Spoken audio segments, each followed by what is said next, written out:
Genesis chapter 1, verse 1. In the beginning God created the heaven and the earth. Verse 2. And the earth was without form and void, and darkness was upon the face of the deep. And the Spirit of God moved upon the face of the waters. Verse 3. And God said, Let there be light, and there was light. Verse 4. And God saw the light, that it was good, and God divided the light from the darkness. Verse 5. And God called the light day, and the darkness he called night, and the evening and the morning were the first day. Verse 6. And God said, Let there be a firmament in the midst of the waters, and let it divide the waters from the waters. Verse 7. And God made the firmament, and divided the waters, which were under the firmament from the waters which were above the firmament, and it was so. Verse 8. And God called the firmament heaven, and the evening and the morning were the second day. Verse 9. And God said, Let the waters under the heaven be gathered together unto one place, and let the dry land appear, and it was so. Verse 10. And God called the dry land earth, and the gathering together of the waters called he seas. And God saw that it was good. Verse 11. And God said, Let the earth bring forth grass, the herb yielding seed, and the fruit tree yielding fruit after his kind, whose seed is in itself, upon the earth, and it was so. Verse 12. And the earth brought forth grass, and herb yielding seed after his kind, and the tree yielding fruit, whose seed was in itself, after his kind, and God saw that it was good. Verse 13. And the evening and the morning were the third day. Verse 14. And God said, Let there be lights in the firmament of the heaven to divide the day from the night, and let them be for signs, and for seasons, and for days, and years. Verse 15. And let them be for lights in the firmament of the heaven to give light upon the earth. And it was so. Verse 16. And God made two great lights, the greater light to rule the day, and the lesser light to rule the night. He made the stars also. Verse 17. And God set them in the firmament of the heaven to give light upon the earth. Verse 18. And to rule over the day and over the night, and to divide the light from the darkness, and God saw that it was good. Verse 19. And the evening and the morning were the fourth day. Verse 20. And God said, Let the waters bring forth abundantly the moving creature that hath life, and fowl that may fly up of the earth in the open firmament of heaven. Verse 21. And God created great whales, and every living creature that moveth, which the waters brought forth abundantly, after their kind, and every winged fowl after his kind, and God saw that it was good. Verse 22. And God blessed them, saying, Be fruitful, and multiply, and fill the waters in the seas, and let fowl multiply in the earth. Verse 23. And the evening and the morning were the fifth day. Verse 24.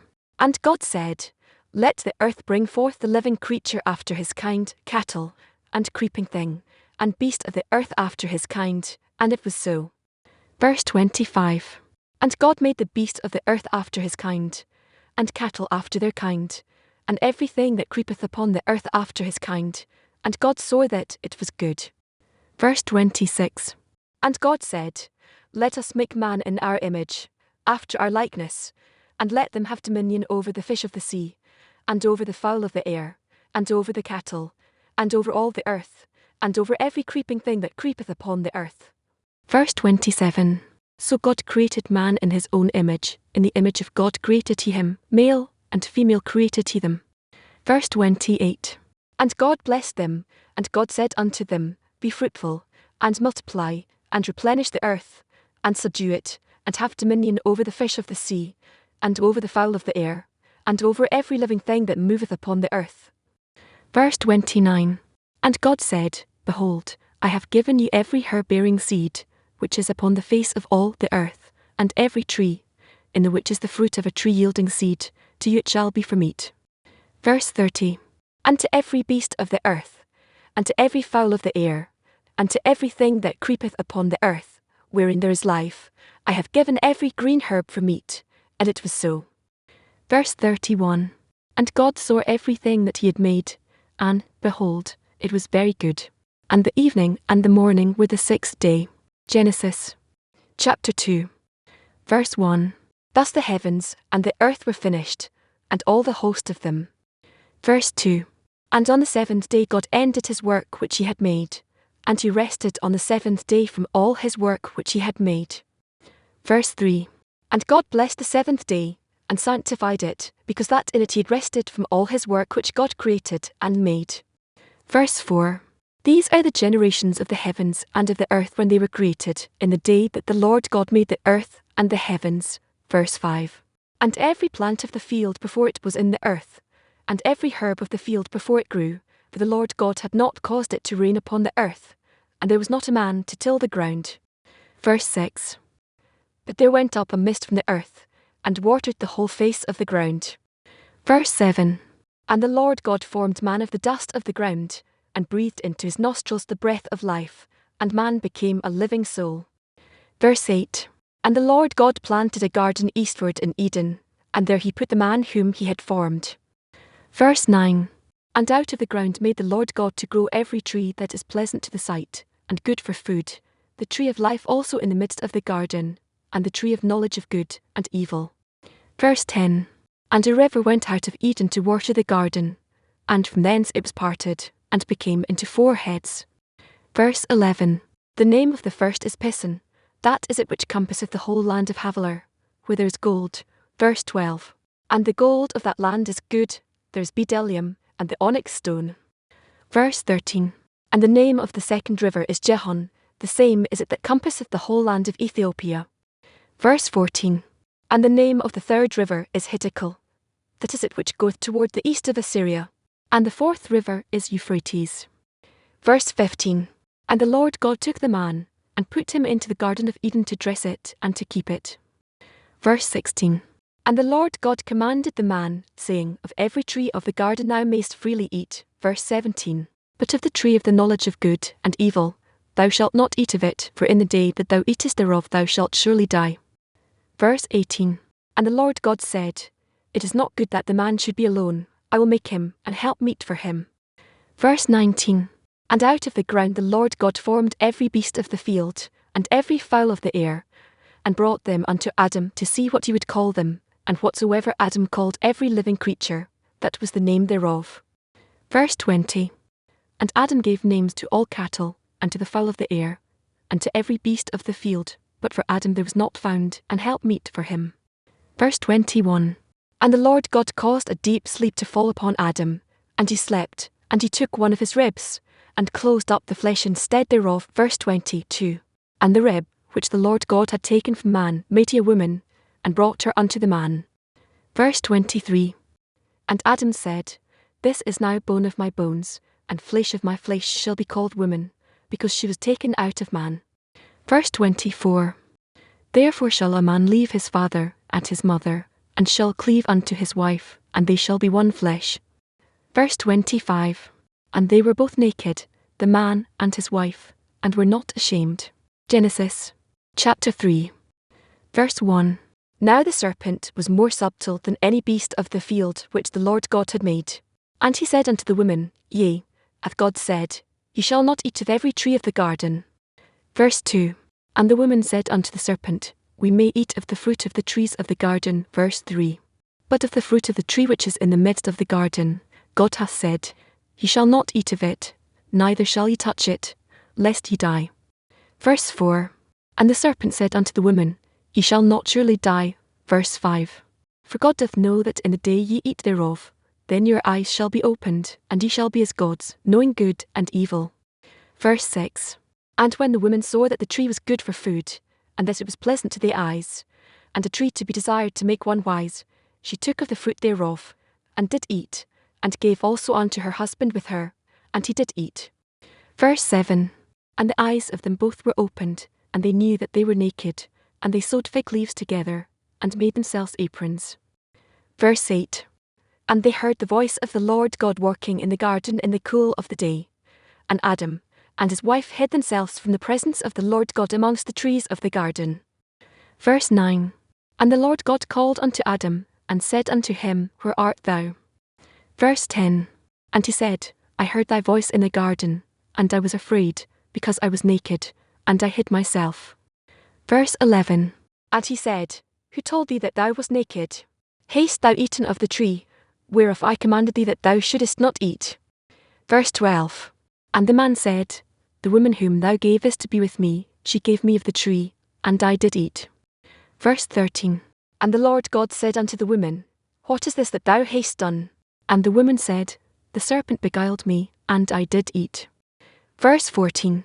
And the Lord God said unto the serpent, Because thou hast done this, thou art cursed above all cattle, and above every beast of the field, upon thy belly shalt thou go, and dust shalt thou eat all the days of thy life. Verse 15. And I will put enmity between thee and the woman, and between thy seed and her seed. It shall bruise thy head, and thou shalt bruise his heel. Verse 16. And to the woman he said, I will greatly multiply thy sorrow, and thy conception. In sorrow thou shalt bring forth children, and thy desire shall be to thy husband, and he shall rule over thee. Verse 17. And unto Adam he said, Because thou hast hearkened unto the voice of thy wife, and hast eaten of the tree, of which I commanded thee, saying, Thou shalt not eat of it, cursed is the ground for thy sake, in sorrow shalt thou eat of it all the days of thy life. Verse 18. Thorns also and thistles shall it bring forth to thee, and thou shalt eat the herb of the field. Verse 19. In the sweat of thy face shalt thou eat bread, till thou return unto the ground, for out of it wast thou taken, for dust thou art, and unto dust shalt thou return. Verse 20. And Adam called his wife's name Eve, because she was the mother of all living. Verse 21. Unto Adam also and to his wife did the Lord God make coats of skins, and clothed them. Verse 22. And the Lord God said, Behold, the man is become as one of us, to know good and evil, and now, lest he put forth his hand, and take also of the tree of life, and eat, and live for ever. Verse 23. Therefore the Lord God sent him forth from the garden of Eden, to till the ground from whence he was taken. Verse 24. So he drove out the man, and he placed at the east of the garden of Eden cherubims, and a flaming sword which turned every way, to keep the way of the tree of life. Genesis chapter 4. Verse 1. And Adam knew Eve his wife, and she conceived, and bare Cain, and said, I have gotten a man from the Lord. Verse 2. And she again bare his brother Abel. And Abel was a keeper of sheep, but Cain was a tiller of the ground. Verse 3. And in process of time it came to pass, that Cain brought of the fruit of the ground an offering unto the Lord. Verse 4. And Abel, he also brought of the firstlings of his flock and of the fat thereof. And the Lord had respect unto Abel, and to his offering. Verse 5. But unto Cain and to his offering he had not respect. And Cain was very wroth, and his countenance fell. Verse 6. And the Lord said unto Cain, Why art thou wroth? And why is thy countenance fallen? Verse 7. If thou dost well, shalt thou not be accepted? And if thou dost not well, sin lieth at the door, and unto thee shall be his desire, and thou shalt rule over him. Verse 8. And Cain talked with Abel his brother, and it came to pass, when they were in the field, that Cain rose up against Abel his brother, and slew him. Verse 9. And the Lord said unto Cain, Where is Abel thy brother? And he said, I know not, am I my brother's keeper? Verse 10. And he said, What hast thou done? The voice of thy brother's blood crieth unto me from the ground. Verse 11. And now art thou cursed from the earth, which hath opened her mouth to receive thy brother's blood from thy hand. Verse 12. When thou tillest the ground, it shall not henceforth yield unto thee her strength. A fugitive, and a vagabond shalt thou be in the earth. Verse 13. And Cain said unto the Lord, My punishment is greater than I can bear. Verse 14. Behold, thou hast driven me out this day from the face of the earth, and from thy face shall I be hid, and I shall be a fugitive, and a vagabond in the earth, and it shall come to pass, that every one that findeth me shall slay me. Verse 15. And the Lord said unto him, Therefore whosoever slayeth Cain, vengeance shall be taken on him sevenfold. And the Lord set a mark upon Cain, lest any finding him should kill him. Verse 16.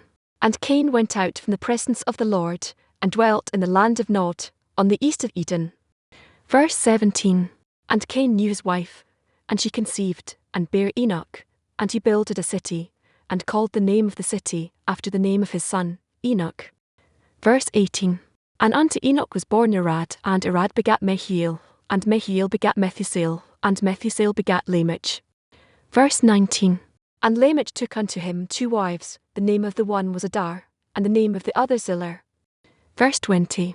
And Adar bare Jabal, he was the father of such as dwell in tents, and of such as have cattle. Verse 21. And his brother's name was Jubal. He was the father of all such as handle the harp and organ. Verse 22. And Zillah, she also bare Tubal-Cain, an instructor of every artificer in brass and iron, and the sister of Tubal-Cain was Naamah. Verse 23. And Lamech said unto his wives, Adar and Zillah, hear my voice, ye wives of Lamech, hearken unto my speech, for I have slain a man to my wounding, and a young man to my hurt. Verse 24. If Cain shall be avenged sevenfold, truly Lamech 70 and sevenfold. Verse 25. And Adam knew his wife again, and she bare a son, and called his name Seth, for God, said she, hath appointed me another seed instead of Abel, whom Cain slew. Verse 26. And to Seth, to him also there was born a son, and he called his name Enos. Then began men to call upon the name of the Lord. Genesis chapter 5. Verse 1. This is the book of the generations of Adam.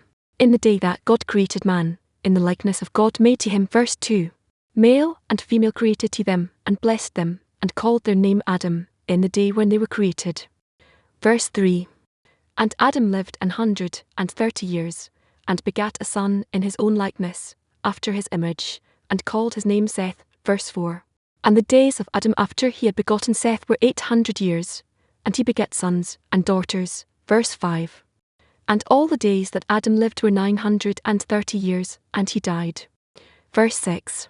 And Seth lived 105 years, and begat Enos. Verse 7. And Seth lived after he begat Enos 807 years, and begat sons and daughters. Verse 8. And all the days of Seth were 912 years, and he died. Verse 9. And Enos lived 90 years, and begat Canaan. Verse 10. And Enos lived after he begat Canaan 815 years, and begat sons and daughters. Verse 11. And all the days of Enos were 905 years, and he died. Verse 12.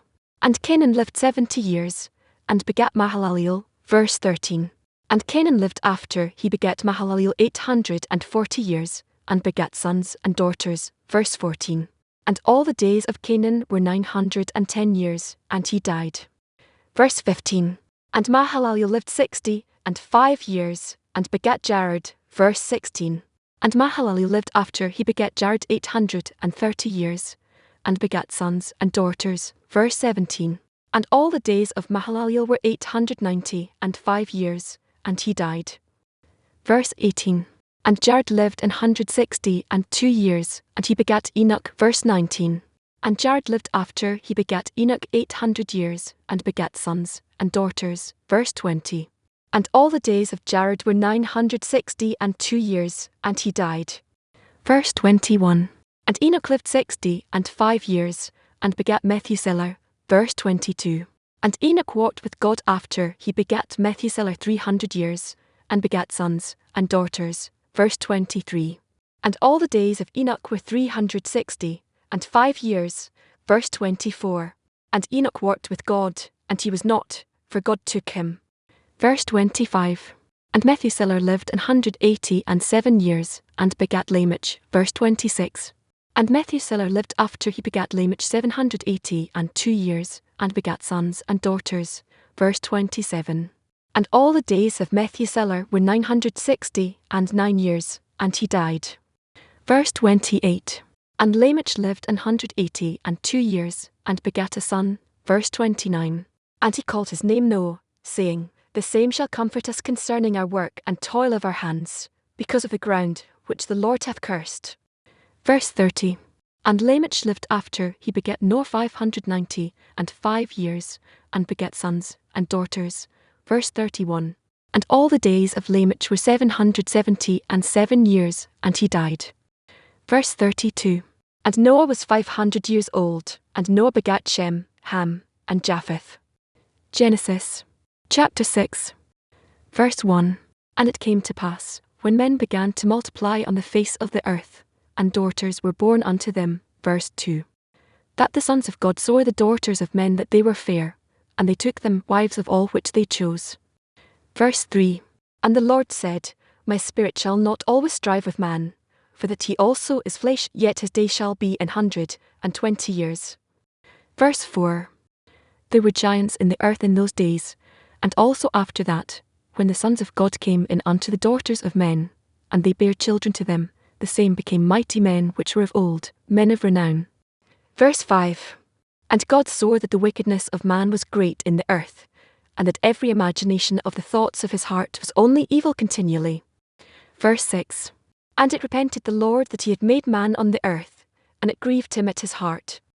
Verse 7.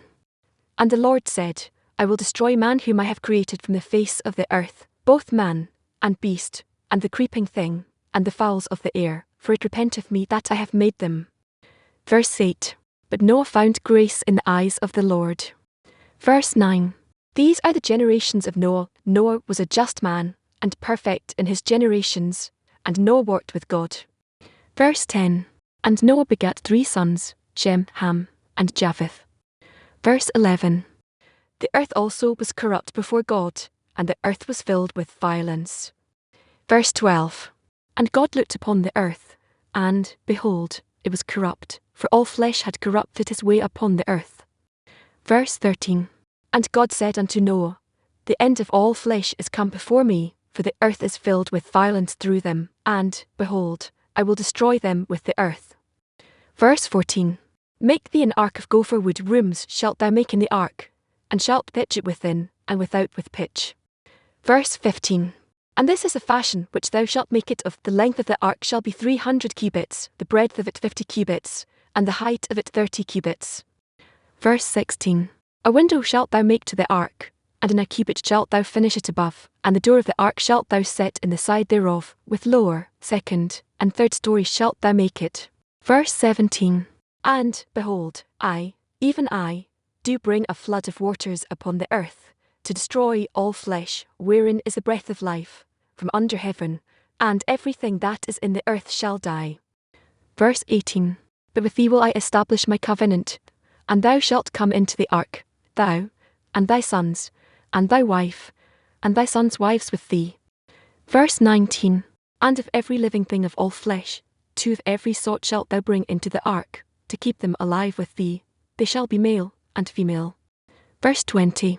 Of fowls after their kind, and of cattle after their kind, of every creeping thing of the earth after his kind, 2 of every sort shall come unto thee, to keep them alive. Verse 21. And take thou unto thee of all food that is eaten, and thou shalt gather it to thee, and it shall be for food for thee, and for them. Verse 22. Thus did Noah, according to all that God commanded him, so did he. Genesis. Chapter 7. Verse 1. And the Lord said unto Noah, Come thou, and all thy house into the ark, for thee have I seen righteous before me in this generation. Verse 2. Of every clean beast thou shalt take to thee by sevens, the male, and his female, and of beasts that are not clean by 2, the male, and his female. Verse 3. Of fowls also of the air by sevens, the male, and the female, to keep seed alive upon the face of all the earth. Verse 4. For yet 7 days, and I will cause it to rain upon the earth 40 days, and 40 nights, and every living substance that I have made will I destroy from off the face of the earth. Verse 5. And Noah did according unto all that the Lord commanded him. Verse 6. And Noah was 600 years old when the flood of waters was upon the earth. Verse 7. And Noah went in, and his sons, and his wife, and his sons' wives with him, into the ark, because of the waters of the flood. Verse 8. Of clean beasts, and of beasts that are not clean, and of fowls, and of everything that creepeth upon the earth. Verse 9. There went in 2 and 2 unto Noah into the ark, the male and the female, as God had commanded Noah. Verse 10. And it came to pass after 7 days, that the waters of the flood were upon the earth. Verse 11. In the 600th year of Noah's life, in the 2nd month, the 17th day of the month, the same day were all the fountains of the great deep broken up, and the windows of heaven were opened. Verse 12. And the rain was upon the earth 40 days, and 40 nights. Verse 13. In the selfsame day entered Noah, and Shem, and Ham, and Japheth, the sons of Noah, and Noah's wife, and the 3 wives of his sons with them, into the ark. Verse 14. They, and every beast after his kind, and all the cattle after their kind, and every creeping thing that creepeth upon the earth after his kind, and every fowl after his kind, every bird of every sort. Verse 15. And they went in unto Noah into the ark, 2 and 2 of all flesh, wherein is the breath of life. Verse 16. And they that went in male and female of all flesh, as God had commanded him, and the Lord shut him in. Verse 17. And the flood was 40 days upon the earth, and the waters increased, and bare up the ark, and it was lift up above the earth. Verse 18. And the waters prevailed, and were increased greatly upon the earth, and the ark went upon the face of the waters. Verse 19. And the waters prevailed exceedingly upon the earth, and all the high hills, that were under the whole heaven, were covered. Verse 20. 15 cubits upward did the waters prevail, and the mountains were covered. Verse 21. And all flesh died that moved upon the earth, both of fowl, and of cattle, and of beast, and of every creeping thing that creepeth upon the earth, and every man. Verse 22. All in whose nostrils was the breath of life, of all that was in the dry land, died. Verse 23. And every living substance was destroyed which was upon the face of the ground, both man, and cattle, and the creeping things, and the fowl of the heaven, and they were destroyed from the earth, and Noah only remained alive, and they that were with him in the ark. Verse 24. And the waters prevailed upon the earth 150 days. Genesis, chapter 8. Verse 1. And God remembered Noah, and every living thing, and all the cattle that was with him in the ark, and God made a wind to pass over the earth, and the waters assuaged. Verse 2. The fountains also of the deep, and the windows of heaven were stopped, and the rain from heaven was restrained. Verse 3. And the waters returned from off the earth continually, and after the end of the 150 days the waters were abated. Verse 4. And the ark rested in the 7th month, on the 17th day of the month, upon the mountains of Ararat. Verse 5. And the waters decreased continually until the 10th month. In the 10th month, on the 1st day of the month, were the tops of the mountains seen. Verse 6. And it came to pass at the end of 40 days, that Noah opened the window of the ark which he had made. Verse 7. And he sent forth a raven, which went forth to and fro, until the waters were dried up from off the earth. Verse 8. Also he sent forth a dove from him, to see if the waters were abated from off the face of the ground. Verse 9. But the dove found no rest for the sole of her foot, and she returned unto him into the ark, for the waters were on the face of the whole earth. Then he put forth his hand, and took her, and pulled her in unto him into the ark. Verse 10. And he stayed yet other 7 days, and again he sent forth the dove out of the ark. Verse 11. And the dove came into him in the evening, and, lo, in her mouth was an olive leaf plucked off, so Noah knew that the waters were abated from off the earth. Verse 12. And he stayed yet other 7 days, and sent forth the dove, which returned not again unto him any more. Verse 13. And it came to pass in the 601st year, in the 1st month, the 1st day of the month, the waters were dried up from off the earth, and Noah removed the covering of the ark, and looked, and, behold, the face of the ground was dry. Verse 14. And in the 2nd month, on the 27th day of the month, was the earth dried. Verse 15. And God spake unto Noah, saying, verse 16. Go forth of the ark thou, and thy wife, and thy sons wives with thee. Verse 17. Bring forth with thee every living thing that is with thee, of all flesh, both of fowl, and of cattle, and of every creeping thing that creepeth upon the earth, that they may breed abundantly in the earth, and be fruitful, and multiply upon the earth. Verse 18. And Noah went forth, and his sons, and his wife, and his sons' wives with him. Verse 19. Every beast, every creeping thing, and every fowl, and whatsoever creepeth upon the earth after their kinds, went forth out of the ark. Verse 20. And Noah builded an altar unto the Lord, and took of every clean beast, and of every clean fowl, and offered burnt offerings on the altar. Verse 21. And the Lord smelled a sweet savour, and the Lord said in his heart, I will not again curse the ground any more for man's sake, for the imagination of man's heart is evil from his youth, neither will I again smite any more every thing living, as I have done. Verse 22. While the earth remaineth seedtime and harvest, and cold and heat, and summer and winter, and day and night shall not cease. Genesis, chapter 9. Verse 1. And God blessed Noah and his sons, and said unto them, Be fruitful, and multiply, and replenish the earth. Verse 2. And the fear of you, and the dread of you shall be upon every beast of the earth, and upon every fowl of the air, upon all that moveth upon the earth, and upon all the fishes of the sea. Into your hand are they delivered. Verse 3.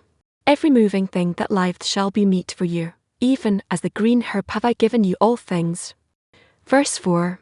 But flesh with the life thereof, which is the blood thereof, shall ye not eat. Verse 5. And surely your blood of your lives will I require, at the hand of every beast will I require it, and at the hand of man, at the hand of every man's brother will I require the life of man. Verse 6. Whoso sheddeth man's blood, by man shall his blood be shed, for in the image of God made he man. Verse 7. And you, be ye fruitful, and multiply, bring forth abundantly in the earth, and multiply therein. Verse 8. And God spake unto Noah, and to his sons with him, saying, verse 9. And I, behold, I establish my covenant with you, and with your seed after you, verse 10. And with every living creature that is with you, of the fowl, of the cattle, and of every beast of the earth with you, from all that go out of the ark, to every beast of the earth. Verse 11. And I will establish my covenant with you. Neither shall all flesh be cut off any more by the waters of a flood, neither shall there any more be a flood to destroy the earth. Verse 12. And God said, This is the token of the covenant, which I make between me and you and every living creature that is with you, for perpetual generations. Verse 13. I do set my bow in the cloud, and it shall be for a token of a covenant between me and the earth. Verse 14. And it shall come to pass, when I bring a cloud over the earth, that the bow shall be seen in the cloud. Verse 15. And I will remember my covenant, which is between me and you and every living creature of all flesh, and the waters shall no more become a flood to destroy all flesh. Verse 16. And the bow shall be in the cloud, and I will look upon it, that I may remember the everlasting covenant between God and every living creature of all flesh that is upon the earth. Verse 17. And God said unto Noah, This is the token of the covenant, which I have established between me and all flesh that is upon the earth. Verse 18. And the sons of Noah, that went forth of the ark, were Shem, and Ham, and Japheth, and Ham is the father of Canaan. Verse 19. These are the 3 sons of Noah, and of them was the whole earth overspread. Verse 20. And Noah began to be an husbandman, and he planted a vineyard. Verse 21. And he drank of the wine, and was drunken, and he was uncovered within his tent. Verse 22. And Ham, the father of Canaan, saw the nakedness of his father, and told his 2 brethren without. Verse 23. And Shem and Japheth took a garment, and laid it upon both their shoulders, and went backward, and covered the nakedness of their father, and their faces were backward, and they saw not their father's nakedness. Verse 24. And Noah awoke from his wine, and knew what his younger son had done unto him. Verse 25. And he said, Cursed be Canaan, a servant of servants shall he be unto his brethren. Verse 26. And he said, Blessed be the Lord God of Shem, and Canaan shall be his servant. Verse 27. God shall enlarge Japheth, and he shall dwell in the tents of Shem, and Canaan shall be his servant.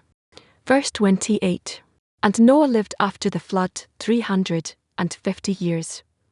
Verse 29.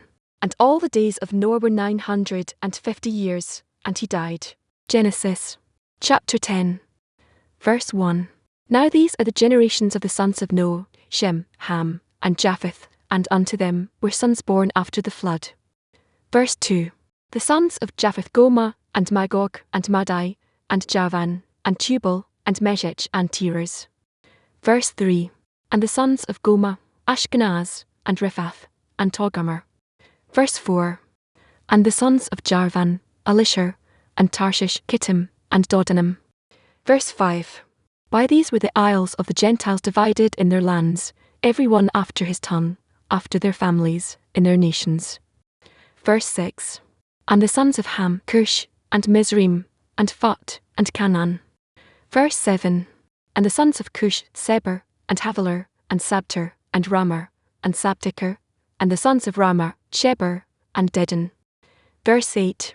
And Cush begat Nimrod, he began to be a mighty one in the earth. Verse 9. He was a mighty hunter before the Lord, wherefore it is said, even as Nimrod the mighty hunter before the Lord. Verse 10. And the beginning of his kingdom was Babel, and Erech, and Akkad, and Calneh in the land of Shinar. Verse 11. Out of that land went forth Asshur, and builded Nineveh, and the city Rehoboth, and Calar. Verse 12. And Rezen between Nineveh and Calar, the same is a great city. Verse 13. And Mizraim begat Ludim, and Anamim, and Laabim, and Naphtuim. Verse 14. And Pathrusim, and Casluim, out of whom came Philistim, and Caphtorim. Verse 15.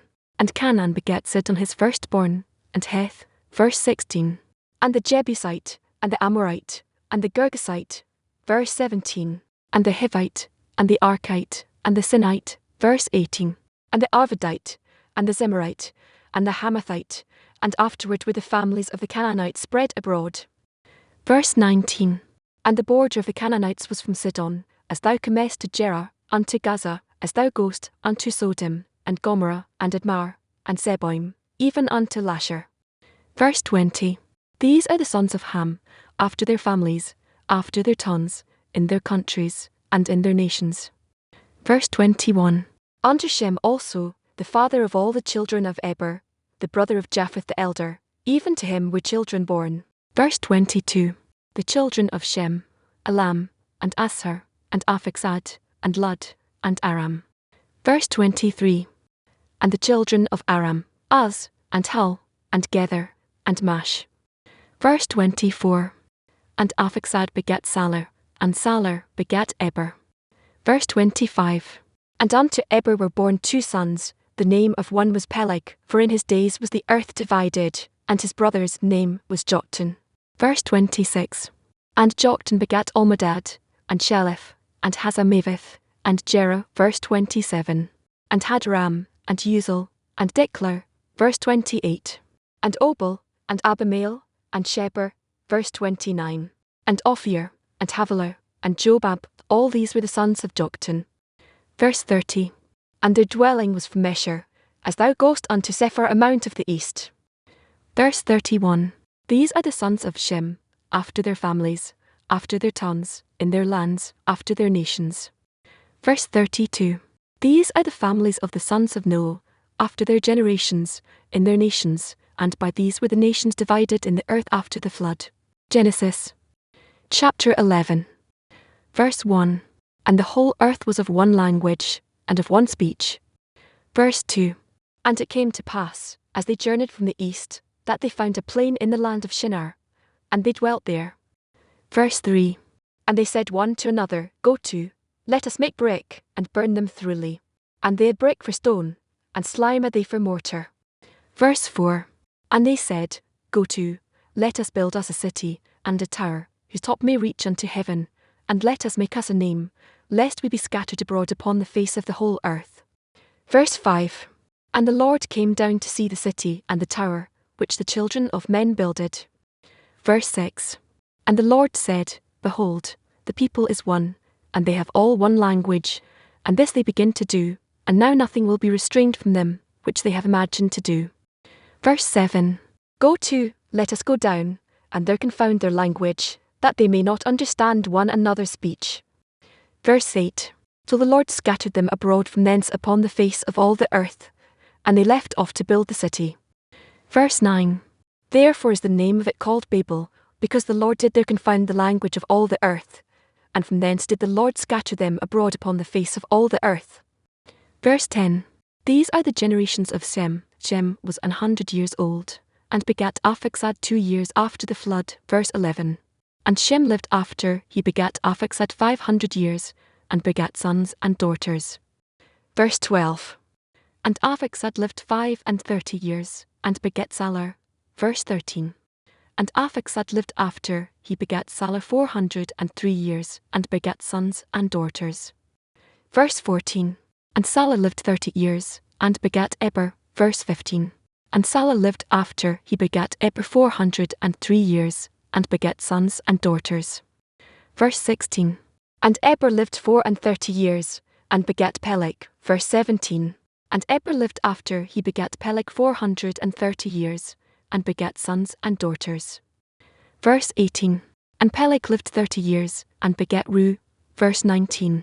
And Peleg lived after he begat Ru 209 years, and begat sons and daughters. Verse 20. And Ru lived 32 years, and begat Serug. Verse 21. And Ru lived after he begat Serug 207 years, and begat sons and daughters. Verse 22. And Serug lived 30 years, and begat Nahah. Verse 23. And Serug lived after he begat Nahah 200 years, and begat sons and daughters. Verse 24. And Nahah lived 29 years, and begat Terah. Verse 25. And Nahah lived after he begat Terah 119 years, and begat sons and daughters. Verse 26. And Terah lived 70 years, and begat Abram, Nahor, and Haran. Verse 27. Now these are the generations of Terah. Terah begat Abram, Nahor, and Haran begat Lot. Verse 28. And Haran died before his father Terah in the land of his nativity, in Ur of the Chaldees. Verse 29. And Abram and Nahor took them wives. The name of Abram's wife was Sarai, and the name of Nahor's wife, Milcah, the daughter of Haran, the father of Milcah, and the father of Iscah. Verse 30. But Sarai was barren, she had no child. Verse 31. And Terah took Abram his son, and Lot the son of Haran his son's son, and Sarai his daughter-in-law, his son Abram's wife, and they went forth with them from Ur of the Chaldees, to go into the land of Canaan, and they came unto Haran, and dwelt there. Verse 32. And the days of Terah were 205 years, and Terah died in Haran. Genesis chapter 12. Verse 1.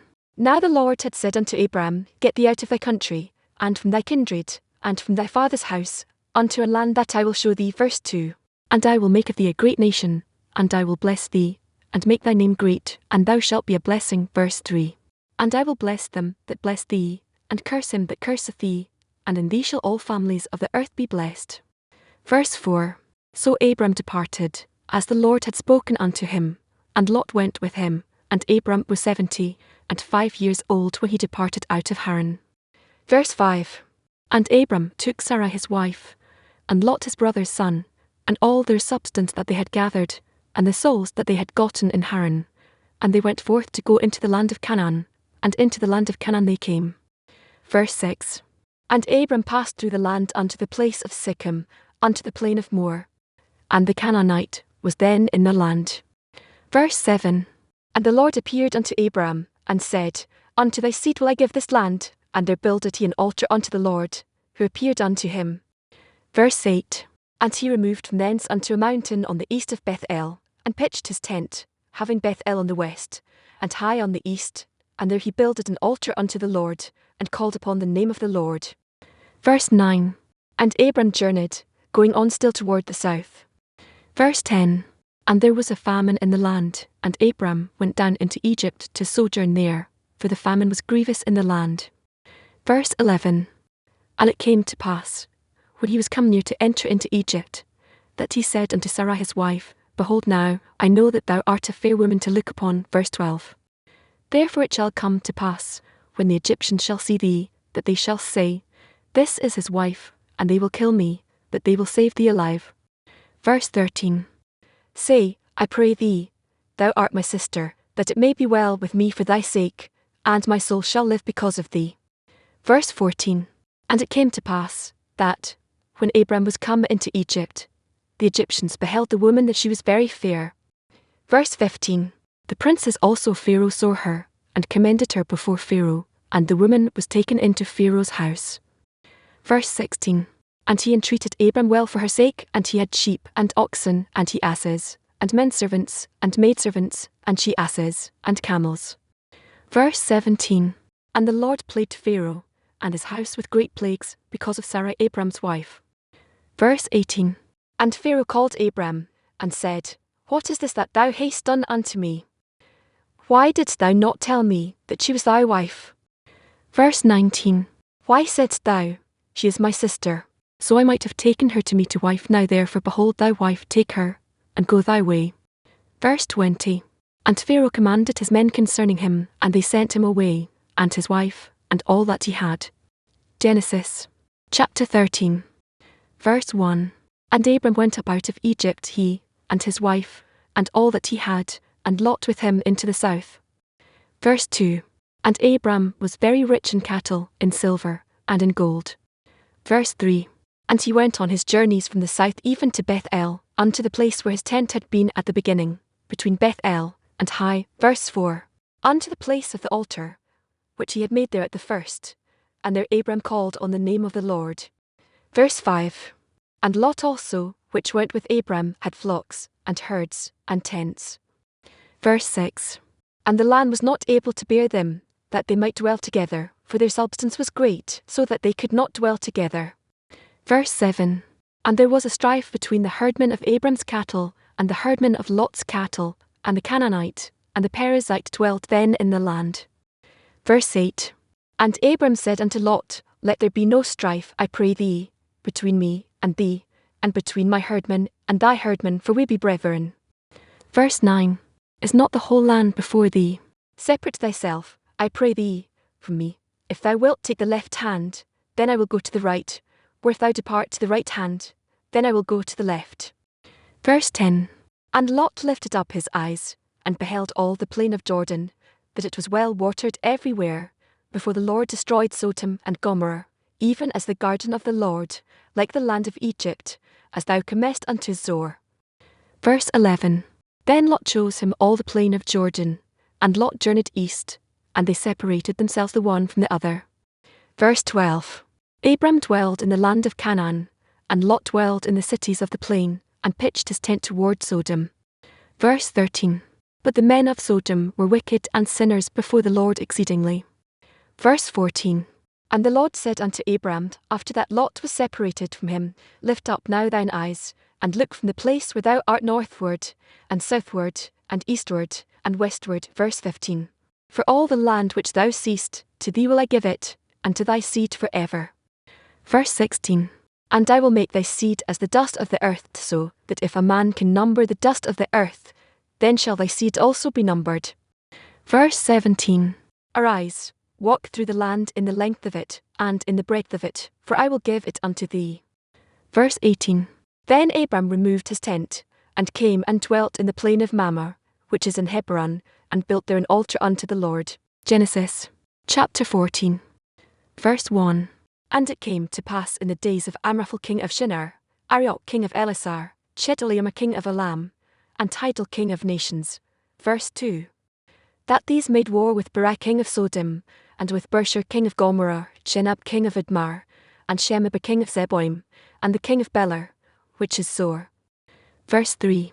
All these were joined together in the vale of Siddim, which is the salt sea. Verse 4. 12 years they served Chedorlaomer, and in the 13th year they rebelled. Verse 5. And in the 14th year came Chedorlaomer, and the kings that were with him, and smote the Rephaims in Asheroth Canaim, and the Suzims in Ham, and the Emims in Shaveh-Kiriathaim. Verse 6. And the Horites in their Mount Seir, unto El Paran, which is by the wilderness. Verse 7. And they returned, and came to En-Mishpat, which is Kadesh, and smote all the country of the Amalekites, and also the Amorites, that dwelt in Hazez and Tamar. Verse 8. And there went out the king of Sodom, and the king of Gomorrah, and the king of Admar, and the king of Zeboim, and the king of Beler, the same is Zoar, and they joined battle with them in the vale of Siddim. Verse 9. With Chedorlaomer the king of Elam, and with Tidal king of nations, and Amraphel king of Shinar, and Arioch king of Elasar, 4 kings with 5. Verse 10. And the vale of Siddim was full of slime pits, and the kings of Sodom and Gomorrah fled, and fell there, and they that remained fled to the mountain. Verse 11. And they took all the goods of Sodom and Gomorrah, and all their victuals, and went their way. Verse 12. And they took Lot, Abram's brother's son, who dwelt in Sodom, and his goods, and departed. Verse 13. And there came one that had escaped, and told Abram the Hebrew, for he dwelt in the plain of Mamre the Amorite, brother of Eshcol, and brother of Aner, and these were confederate with Abram. Verse 14. And when Abram heard that his brother was taken captive, he armed his trained servants, born in his own house, 318, and pursued them unto Dan. Verse 15. And he divided himself against them, he and his servants, by night, and smote them, and pursued them unto Hobah, which is on the left hand of Damascus. Verse 16. And he brought back all the goods, and also brought again his brother Lot, and his goods, and the women also, and the people. Verse 17. And the king of Sodom went out to meet him after his return from the slaughter of Chedorlaomer, and of the kings that were with him, at the valley of Shaveh, which is the king's dale. Verse 18. And Melchizedek king of Salem brought forth bread and wine, and he was the priest of the Most High God. Verse 19. And he blessed him, and said, Blessed be Abram of the Most High God, possessor of heaven and earth. Verse 20. And blessed be the Most High God, which hath delivered thine enemies into thy hand. And he gave him tithes of all. Verse 21. And the king of Sodom said unto Abram, Give me the persons, and take the goods to thyself. Verse 22. And Abram said to the king of Sodom, I have lifted up mine hand unto the Lord, the Most High God, the possessor of heaven and earth. Verse 23. That I will not take from a thread even to shoelatch it, and that I will not take anything that is thine, lest thou shouldest say, I have made Abram rich. Verse 24. Save only that which the young men have eaten, and the portion of the men which went with me, Aner, Eshcol, and Mamre, let them take their portion. Genesis chapter 15. Verse 1. After these things the word of the Lord came unto Abram in a vision, saying, Fear not, Abram, I am thy shield, and thy exceeding great reward. Verse 2. And Abram said, Lord God, what wilt thou give me, seeing I go childless, and the steward of my house is this Eliezer of Damascus? Verse 3. And Abram said, Behold, to me thou hast given no seed, and lo, one born in my house is mine heir. Verse 4. And, behold, the word of the Lord came unto him, saying, This shall not be thine heir, but he that shall come forth out of thine own bowels shall be thine heir. Verse 5. And he brought him forth abroad, and said, Look now toward heaven, and tell the stars, if thou be able to number them. And he said unto him, So shall thy seed be. Verse 6. And he believed in the Lord, and he counted it to him for righteousness. Verse 7. And he said unto him, I am the Lord that brought thee out of Ur of the Chaldees, to give thee this land to inherit it. Verse 8. And he said, Lord God, whereby shall I know that I shall inherit it? Verse 9. And he said unto him, Take to me an heifer of 3 years old, and a she-goat of 3 years old, and a ram of 3 years old, and a turtle dove, and a young pigeon. Verse 10. And he took unto him all these, and divided them in the midst, and laid each piece one against another, but the birds divided he not. Verse 11. And when the fowls came down upon the carcasses, Abram drove them away. Verse 12. And when the sun was going down, a deep sleep fell upon Abram, and, lo, an horror of great darkness fell upon him. Verse 13. And he said unto Abram, Know of a surety, that thy seed shall be a stranger in a land that is not theirs, and shall serve them, and they shall afflict them 400 years. Verse 14. And also that nation, whom they shall serve, will I judge, and afterward shall they come out with great substance. Verse 15. And thou shalt go to thy fathers in peace, thou shalt be buried in a good old age. Verse 16. But in the 4th generation they shall come hither again, for the iniquity of the Amorites is not yet full. Verse 17. And it came to pass, that, when the sun went down, and it was dark, behold a smoking furnace, and a burning lamp that passed between those pieces. Verse 18. In the same day the Lord made a covenant with Abram, saying, Unto thy seed have I given this land, from the river of Egypt unto the great river, the river Euphrates. Verse 19. The Kenites, and the Kenizzites, and the Cadmonites. Verse 20. And the Hittites, and the Perizzites, and the Rephaims. Verse 21. And the Amorites, and the Canaanites, and the Girgashites, and the Jebusites. Genesis chapter 16. Verse 1. Now Sarai Abram's wife bare him no children, and she had an handmaid, an Egyptian, whose name was Hagar. Verse 2. And Sarai said unto Abram, Behold now, the Lord hath restrained me from bearing, I pray thee, go in unto my maid, it may be that I may obtain children by her. And Abram hearkened to the voice of Sarai. Verse 3. And Sarai Abram's wife took Hagar her maid the Egyptian, after Abram had dwelt 10 years in the land of Canaan, and gave her to her husband Abram to be his wife. Verse 4. And he went in unto Hagar, and she conceived, and when she saw that she had conceived, her mistress was despised in her eyes. Verse 5. And Sarai said unto Abram, My wrong be upon thee, I have given my maid into thy bosom. And when she saw that she had conceived, I was despised in her eyes. The Lord judge between me and thee. Verse 6. But Abram said unto Sarai, Behold, thy maid is in thy hand, Do to her as it pleaseth thee. And when Sarai dealt hardly with her, she fled from her face. Verse 7. And the angel of the Lord found her by a fountain of water in the wilderness, by the fountain in the way to Shur. Verse 8. And he said, Hagar, Sarai's maid, whence camest thou? And whither wilt thou go? And she said, I flee from the face of my mistress Sarai. Verse 9. And the angel of the Lord said unto her, Return to thy mistress, and submit thyself under her hands. Verse 10. And the angel of the Lord said unto her, I will multiply thy seed exceedingly, that it shall not be numbered for multitude. Verse 11. And the angel of the Lord said unto her, Behold, thou art with child, and shalt bear a son, and shalt call his name Ishmael, because the Lord hath heard thy affliction. Verse 12. And he will be a wild man, his hand will be against every man, and every man's hand against him, and he shall dwell in the presence of all his brethren. Verse 13. And she called the name of the Lord that spake unto her, Thou God seest me, for she said, Have I also here looked after him that seeth me? Verse 14. Wherefore the well was called Beer Lahai Roi, behold, it is between Kadesh and Bird. Verse 15. And Hagar bare Abram a son, and Abram called his son's name, which Hagar bare, Ishmael. Verse 16. And Abram was 86 years old, when Hagar bare Ishmael to Abram. Genesis. Chapter 17. Verse 1. And when Abram was 90 years old, and 9, the Lord appeared to Abram, and said unto him, I am the Almighty God, walk before me, and be thou perfect. Verse 2. And I will make my covenant between me and thee, and will multiply thee exceedingly. Verse 3. And Abram fell on his face, and God talked with him, saying, Verse 4. As for me, behold, my covenant is with thee, and thou shalt be a father of many nations. Verse 5. Neither shall thy name any more be called Abram, but thy name shall be Abraham, for a father of many nations have I made thee. Verse 6. And I will make thee exceeding fruitful, and I will make nations of thee, and kings shall come out of thee. Verse 7. And I will establish my covenant between me, and thee and thy seed after thee in their generations for an everlasting covenant, to be a God unto thee, and to thy seed after thee. Verse 8. And I will give unto thee, and to thy seed after thee, the land wherein thou art a stranger, all the land of Canaan, for an everlasting possession, and I will be their God. Verse 9. And God said unto Abraham, Thou shalt keep my covenant therefore, thou, and thy seed after thee in their generations. Verse 10.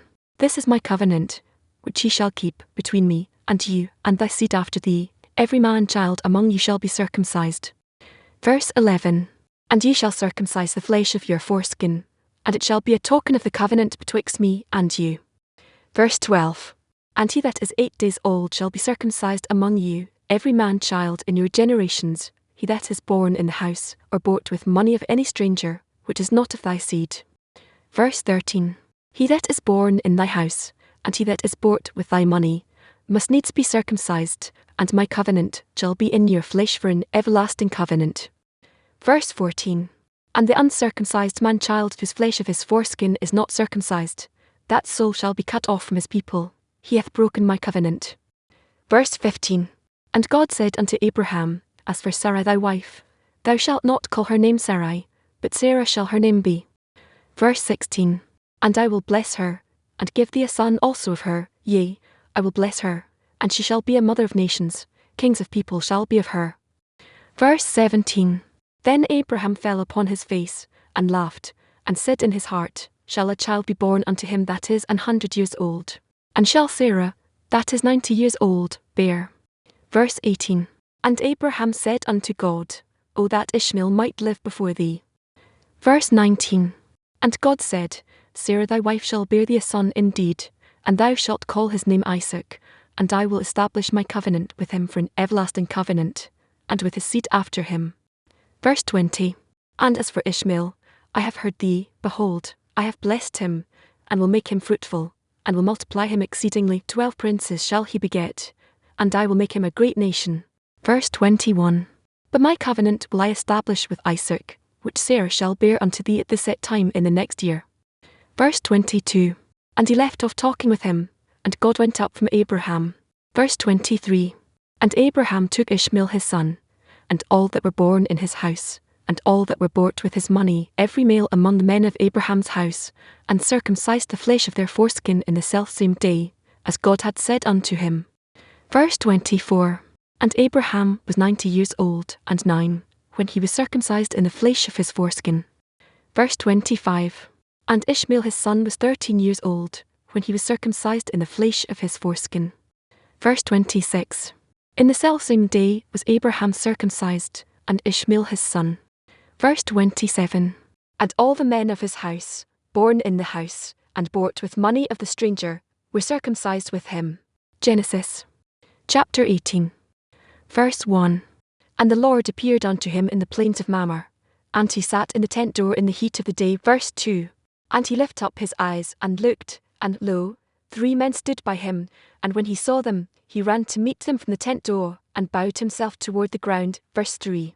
And said, My Lord, if now I have found favour in thy sight, pass not away, I pray thee, from thy servant. Verse 4. Let a little water, I pray you, be fetched, and wash your feet, and rest yourselves under the tree. Verse 5. And I will fetch a morsel of bread, and comfort ye your hearts, after that ye shall pass on, for therefore are ye come to your servant. And they said, So do, as thou hast said. Verse 6. And Abraham hastened into the tent unto Sarah, and said, Make ready quickly 3 measures of fine meal, knead it, and make cakes upon the hearth. Verse 7. And Abraham ran unto the herd, and fetched a calf tender and good, and gave it unto a young man, and he hasted to dress it. Verse 8. And he took butter, and milk, and the calf which he had dressed, and set it before them, and he stood by them under the tree, and they did eat. Verse 9. And they said unto him, Where is Sarah thy wife? And he said, Behold, in the tent. Verse 10. And he said, I will certainly return unto thee according to the time of life, and, lo, Sarah thy wife shall have a son. And Sarah heard it in the tent door, which was behind him. Verse 11. Now Abraham and Sarah were old and well stricken in age, and it ceased to be with Sarah after the manner of women. Verse 12. Therefore Sarah laughed within herself, saying, After I'm waxed old shall I have pleasure, my Lord being old also. Verse 13. And the Lord said unto Abraham, Wherefore did Sarah laugh, saying, Shall I of a surety bear a child, which am old? Verse 14.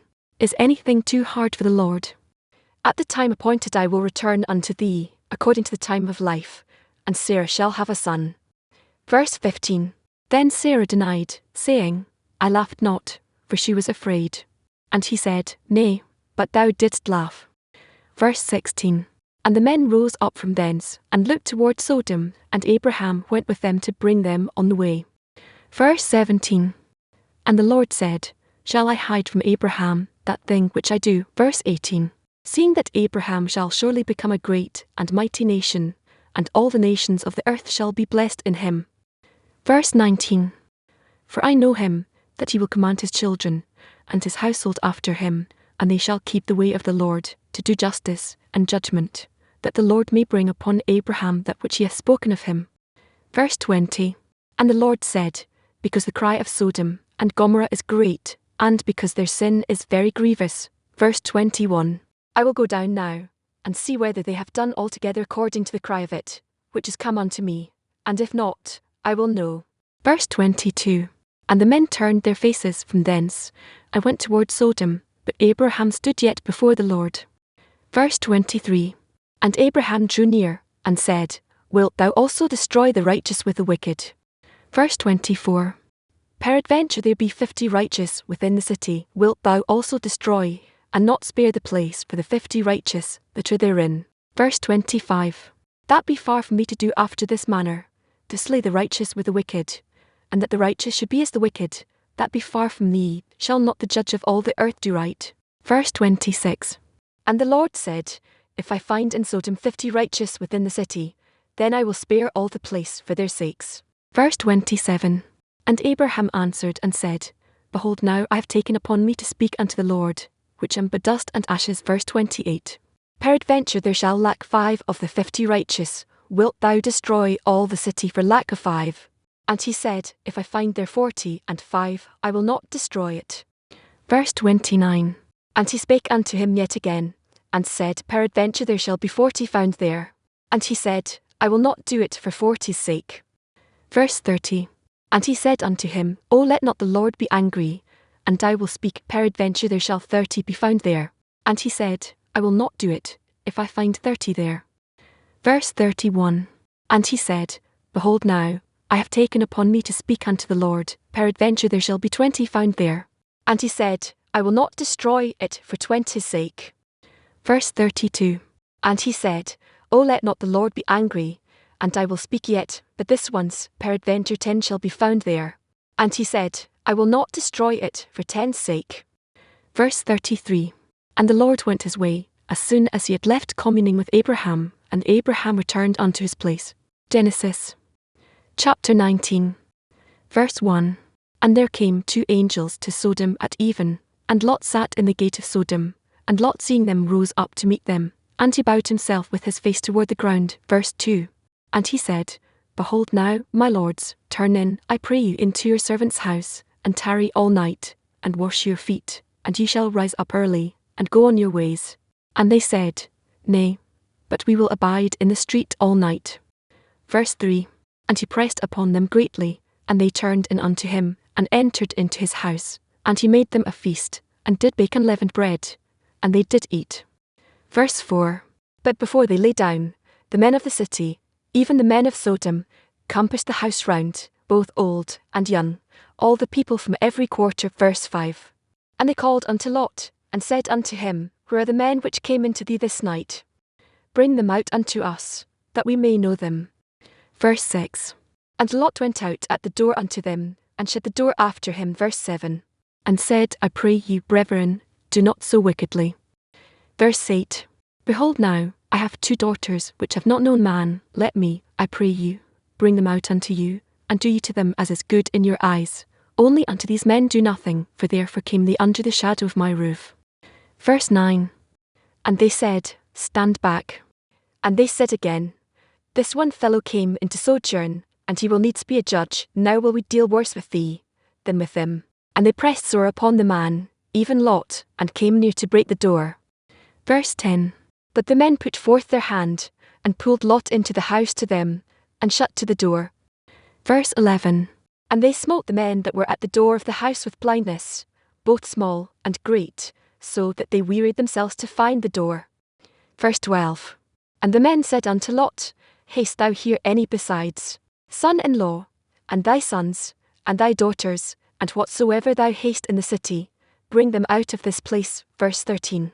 For we will destroy this place, because the cry of them is waxen great before the face of the Lord, and the Lord hath sent us to destroy it. Verse 14. And Lot went out, and spake unto his sons-in-law, which married his daughters, and said, Up, get you out of this place, for the Lord will destroy this city. But he seemed as one that mocked unto his sons-in-law. Verse 15. And when the morning arose, then the angels hastened Lot, saying, Arise, take thy wife, and thy 2 daughters, which are here, lest thou be consumed in the iniquity of the city. Verse 16. And while he lingered, the men laid hold upon his hand, and upon the hand of his wife, and upon the hand of his 2 daughters, the Lord being merciful unto him, and they brought him forth, and set him without the city. Verse 17. And it came to pass, when they had brought them forth abroad, that he said, Escape for thy life, look not behind thee, neither stay thou in all the plain, escape to the mountain, lest thou be consumed. Verse 18. And Lot said unto them, O, not so, my lord. Verse 19. Behold now, thy servant hath found grace in thy sight, and thou hast magnified thy mercy, which thou hast showed unto me in saving my life, and I cannot escape to the mountain, lest some evil take me, and I die. Verse 20. Behold now, the city is near to flee unto, and it is a little one. O, let me escape thither. Is it not a little one? And my soul shall live. Verse 21. And he said unto him, See, I have accepted thee concerning this thing also, that I will not overthrow this city, for the which thou hast spoken. Verse 22. Haste thee, escape thither, for I cannot do anything till thou be come thither. Therefore the name of the city was called Zoar. Verse 23. The sun was risen upon the earth when Lot entered into Zoar. Verse 24. Then the Lord rained upon Sodom, and upon Gomorrah brimstone, and fire from the Lord out of heaven, Verse 25. And he overthrew those cities, and all the plain, and all the inhabitants of the cities, and that which grew upon the ground. Verse 26. But his wife looked back from behind him, and she became a pillar of salt. Verse 27. And Abraham got up early in the morning to the place where he stood before the Lord. Verse 28. And he looked toward Sodom and Gomorrah, and toward all the land of the plain, and beheld, and, lo, the smoke of the country went up as the smoke of a furnace. Verse 29. And it came to pass, when God destroyed the cities of the plain, that God remembered Abraham, and sent Lot out of the midst of the overthrow, when he overthrew the cities in the which Lot dwelt. Verse 30. And Lot went up out of Zoar, and dwelt in the mountain, and his 2 daughters with him, for he feared to dwell in Zoar, and he dwelt in a cave, he and his 2 daughters. Verse 31. And the firstborn said unto the younger, Our father is old, and there is not a man in the earth to come in unto us after the manner of all the earth. Verse 32. Come, let us make our father drink wine, and we will lie with him, that we may preserve seed of our father. Verse 33. And they made their father drink wine that night, and the firstborn went in, and lay with her father, and he perceived not when she lay down, nor when she arose. Verse 34. And it came to pass on the morrow, that the firstborn said unto the younger, Behold, I lay yesternight with my father, let us make him drink wine this night also, and go thou in, and lie with him, that we may preserve seed of our father. Verse 35. And they made their father drink wine that night also, and the younger arose, and lay with him, and he perceived not when she lay down, nor when she arose. Verse 36. Thus were both the daughters of Lot with child by their father. Verse 37. And the firstborn bare a son, and called his name Moab, the same is the father of the Moabites unto this day. Verse 38. And the younger, she also bare a son, and called his name Ben-Ammi, the same is the father of the children of Ammon unto this day. Genesis chapter 20. Verse 1. And Abraham journeyed from thence towards the south country, and dwelt between Kadesh and Shur, and sojourned in Gerar. Verse 2. And Abraham said of Sarah his wife, She is my sister, and Abimelech king of Gerar sent, and took Sarah. Verse 3. But God came to Abimelech in a dream by night, and said to him, Behold, thou art but a dead man, for the woman which thou hast taken, for she is a man's wife. Verse 4. But Abimelech had not come near her, and he said, Lord, wilt thou slay also a righteous nation? Verse 5. Said he not unto me, She is my sister? And she herself said, He is my brother, in the integrity of my heart and innocency of my hands have I done this. Verse 6.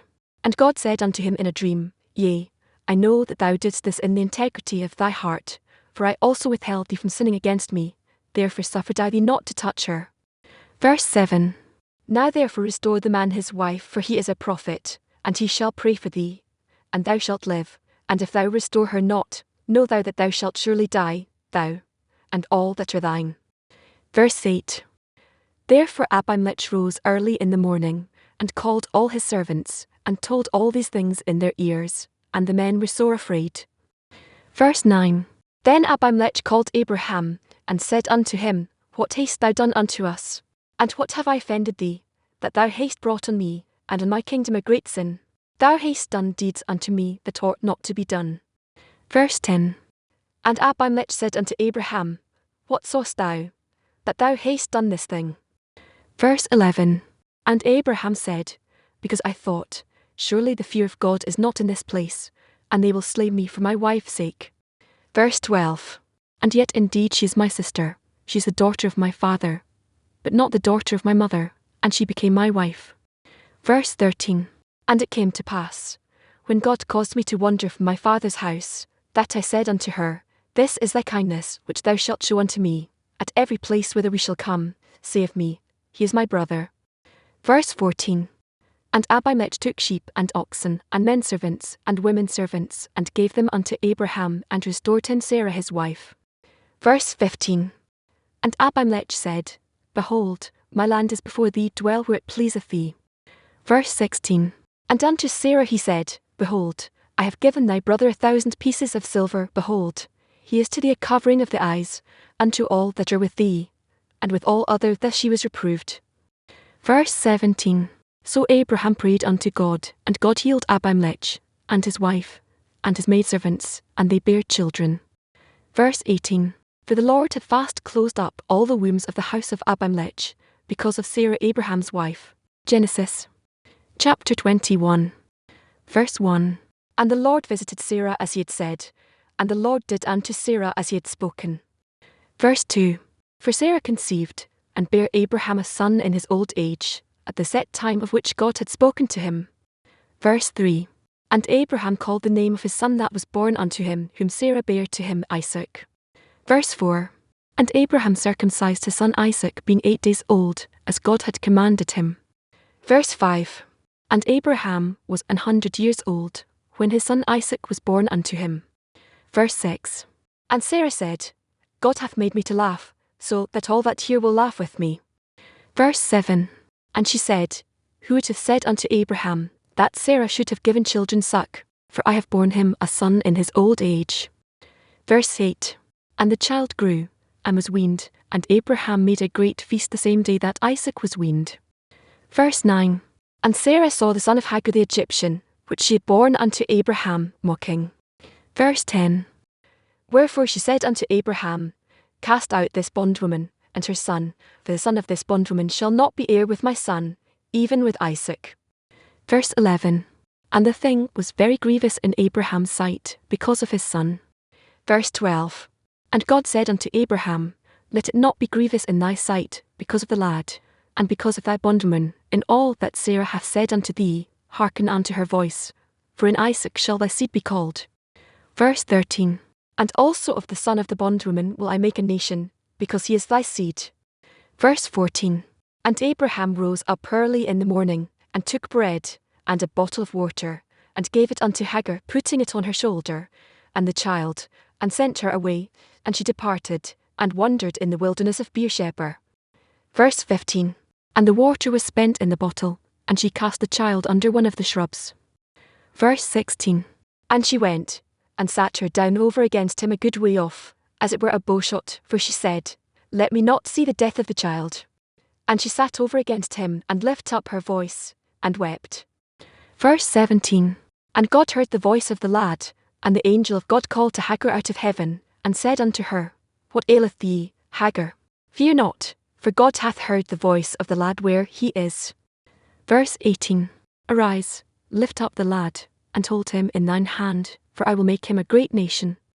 Verse 19.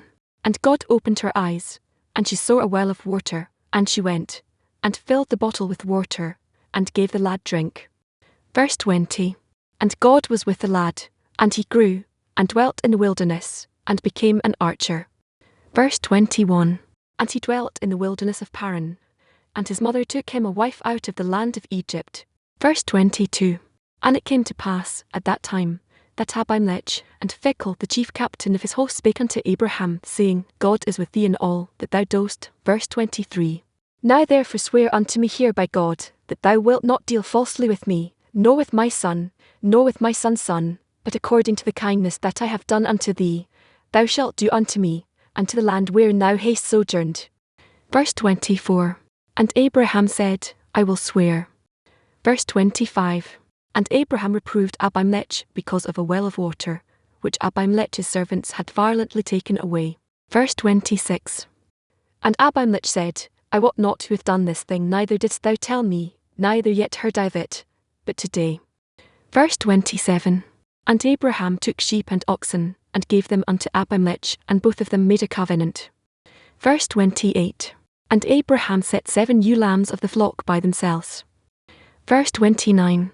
And Abimelech said unto Abraham, What mean these 7 ewe lambs which thou hast set by themselves? Verse 30. And he said, For these 7 ewe lambs shalt thou take of my hand, that they may be a witness unto me, that I have digged this well. Verse 31. Wherefore he called that place Beersheba, because there they sware both of them. Verse 32. Thus they made a covenant at Beersheba. Then Abimelech rose up, and Phicol the chief captain of his host, and they returned into the land of the Philistines. Verse 33. And Abraham planted a grove in Beersheba, and called thereon the name of the Lord, the everlasting God. Verse 34. And Abraham sojourned in the Philistines' land many days. Genesis chapter 22, verse 1. And it came to pass after these things, that God did tempt Abraham, and said unto him, Abraham, and he said, Behold, here I am. Verse 2. And he said, Take now thy son, thine only son Isaac, whom thou lovest, and get thee into the land of Moriah, and offer him there for a burnt offering upon one of the mountains which I will tell thee of. Verse 3. And Abraham rose up early in the morning, and saddled his ass, and took 2 of his young men with him, and Isaac his son, and clave the wood for the burnt offering, and rose up, and went unto the place of which God had told him. Verse 4. Then on the 3rd day Abraham lifted up his eyes, and saw the place afar off. Verse 5. And Abraham said unto his young men, Abide ye here with the ass, and I and the lad will go yonder and worship, and come again to you. Verse 6. And Abraham took the wood of the burnt offering, and laid it upon Isaac his son, and he took the fire in his hand, and a knife, and they went both of them together. Verse 7. And Isaac spake unto Abraham his father, and said, My father. And he said, Here am I, my son. And he said, Behold the fire, and the wood, but where is the lamb for a burnt offering? Verse 8. And Abraham said, My son, God will provide himself a lamb for a burnt offering. So they went both of them together. Verse 9. And they came to the place which God had told him of, and Abraham built an altar there, and laid the wood in order, and bound Isaac his son, and laid him on the altar upon the wood. Verse 10. And Abraham stretched forth his hand, and took the knife to slay his son. Verse 11. And the angel of the Lord called unto him out of heaven, and said, Abraham, Abraham, and he said, Here am I. Verse 12. And he said, Lay not thine hand upon the lad, neither do thou anything unto him, for now I know that thou fearest God, seeing thou hast not withheld thy son, thine only son from me. Verse 13. And Abraham lifted up his eyes, and looked, and behold, behind him a ram caught in a thicket by his horns. And Abraham went and took the ram, and offered him up for a burnt offering in the stead of his son. Verse 14. And Abraham called the name of that place Jehovah-Jireh, as it is said to this day, In the mount of the Lord it shall be seen. Verse 15. And the angel of the Lord called unto Abraham out of heaven the 2nd time. Verse 16. And said, By myself have I sworn, saith the Lord, for because thou hast done this thing, and hast not withheld thy son, thine only son. Verse 17. That in blessing I will bless thee, and in multiplying I will multiply thy seed as the stars of the heaven, and as the sand which is upon the seashore. And thy seed shall possess the gate of his enemies. Verse 18. And in thy seed shall all the nations of the earth be blessed, because thou hast obeyed my voice. Verse 19. So Abraham returned unto his young men, and they rose up, and went together to Beersheba, and Abraham dwelt at Beersheba. Verse 20. And it came to pass after these things, that it was told Abraham, saying, Behold, Milcah, she hath also borne children unto thy brother Nahor. Verse 21. Has his firstborn, and Buz his brother, and Kemuel the father of Aram. Verse 22. And Cheez, and Hazo, and Pildash, and Jidlaph, and Bethuel. Verse 23. And Bethuel begat Rebekah. These 8 Milcah did bear to Nahor, Abraham's brother. Verse 24. And his concubine, whose name was Reumah, she bare also Teber, and Gaham, and Thash, and Marcher. Genesis chapter 23. Verse 1. And Sarah was 127 years old. These were the years of the life of Sarah. Verse 2. And Sarah died in Kirjath-Abba, the same is Hebron in the land of Canaan, and Abraham came to mourn for Sarah, and to weep for her. Verse 3. And Abraham stood up from before his dead, and spake unto the sons of Heth, saying, Verse 4. I am a stranger, and a sojourner with you.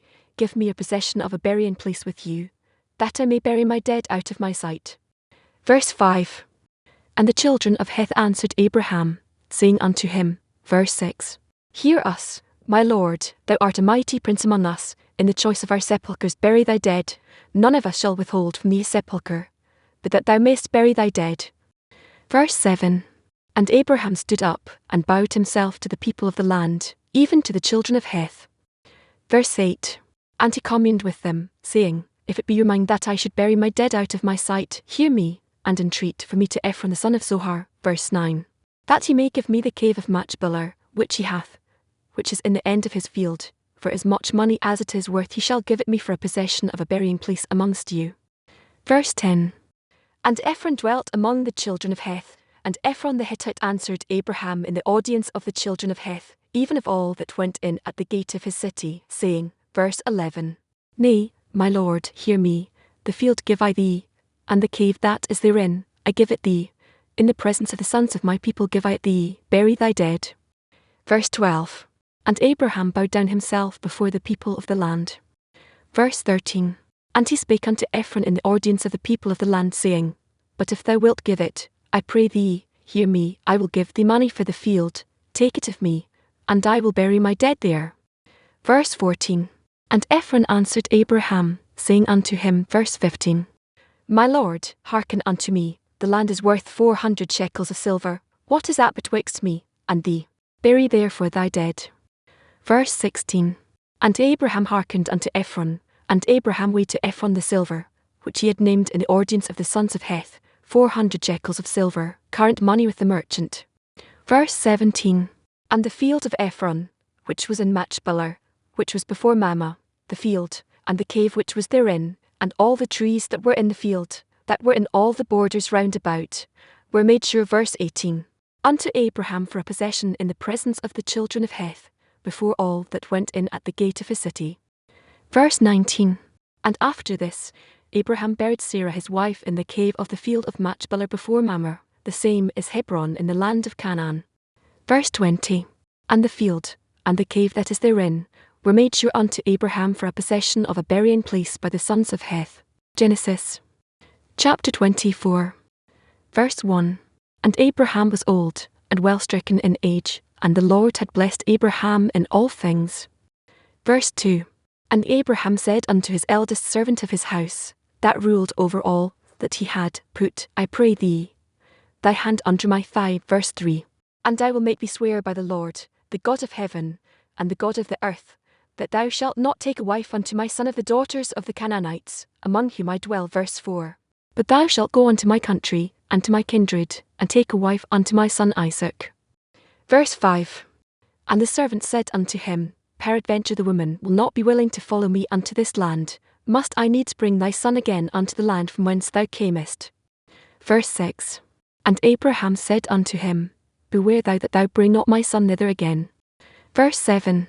The Lord God of heaven, which took me from my father's house, and from the land of my kindred, and which spake unto me, and that sware unto me, saying, Unto thy seed will I give this land, he shall send his angel before thee, and thou shalt take a wife unto my son from thence. Verse 8.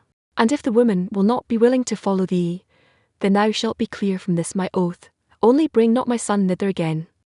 Verse 9. And the servant put his hand under the thigh of Abraham his master, and sware to him concerning that matter. Verse 10. And the servant took 10 camels of the camels of his master, and departed, for all the goods of his master were in his hand, and he arose, and went to Mesopotamia, unto the city of Nahor. Verse 11.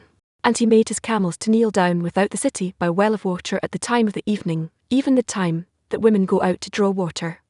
Verse 12. And he said, O Lord God of my master Abraham, I pray thee, send me good speed this day, and show kindness unto my master Abraham. Verse 13. Behold, I stand here by the well of water, and the daughters of the men of the city come out to draw water. Verse 14. And let it come to pass, that the damsel to whom I shall say, Let down thy pitcher, I pray thee, that I may drink, and she shall say, Drink, and I will give thy camels drink also, let the same be she that thou hast appointed for thy servant Isaac, and thereby shall I know that thou hast showed kindness unto my master. Verse 15. And it came to pass, before he had done speaking, that, behold, Rebekah came out, who was born to Bethuel, son of Milcah, the wife of Nahor, Abraham's brother, with her pitcher upon her shoulder. Verse 16. And the damsel was very fair to look upon, a virgin, neither had any man known her, and she went down to the well, and filled her pitcher, and came up. Verse 17. And the servant ran to meet her, and said, Let me, I pray thee, drink a little water of thy pitcher. Verse 18. And she said, Drink, my lord, and she hasted, and let down her pitcher upon her hand, and gave him drink. Verse 19. And when she had done giving him drink, she said, I will draw water for thy camels also, until they have done drinking. Verse 20. And she hasted, and emptied her pitcher into the trough, and ran again unto the well to draw water, and drew for all his camels. Verse 21. And the man wondering at her held his peace, to wit whether the Lord had made his journey prosperous or not. Verse 22. And it came to pass, as the camels had done drinking, that the man took a golden earring of 1/2 shekel weight, and 2 bracelets for her hands of 10 shekels weight of gold. Verse 23. And said, Whose daughter art thou? Tell me, I pray thee, is there room in thy father's house for us to lodge in? Verse 24. And she said unto him, I am the daughter of Bethuel the son of Milcah, which she bare unto Nahah. Verse 25. She said moreover unto him, We've both straw and provender enough, and room to lodge in. Verse 26. And the man bowed down his head, and worshipped the Lord. Verse 27. And he said, Blessed be the Lord God of my master Abraham, who hath not left destitute my master of his mercy, and his truth, I being in the way, the Lord led me to the house of my master's brethren. Verse 28.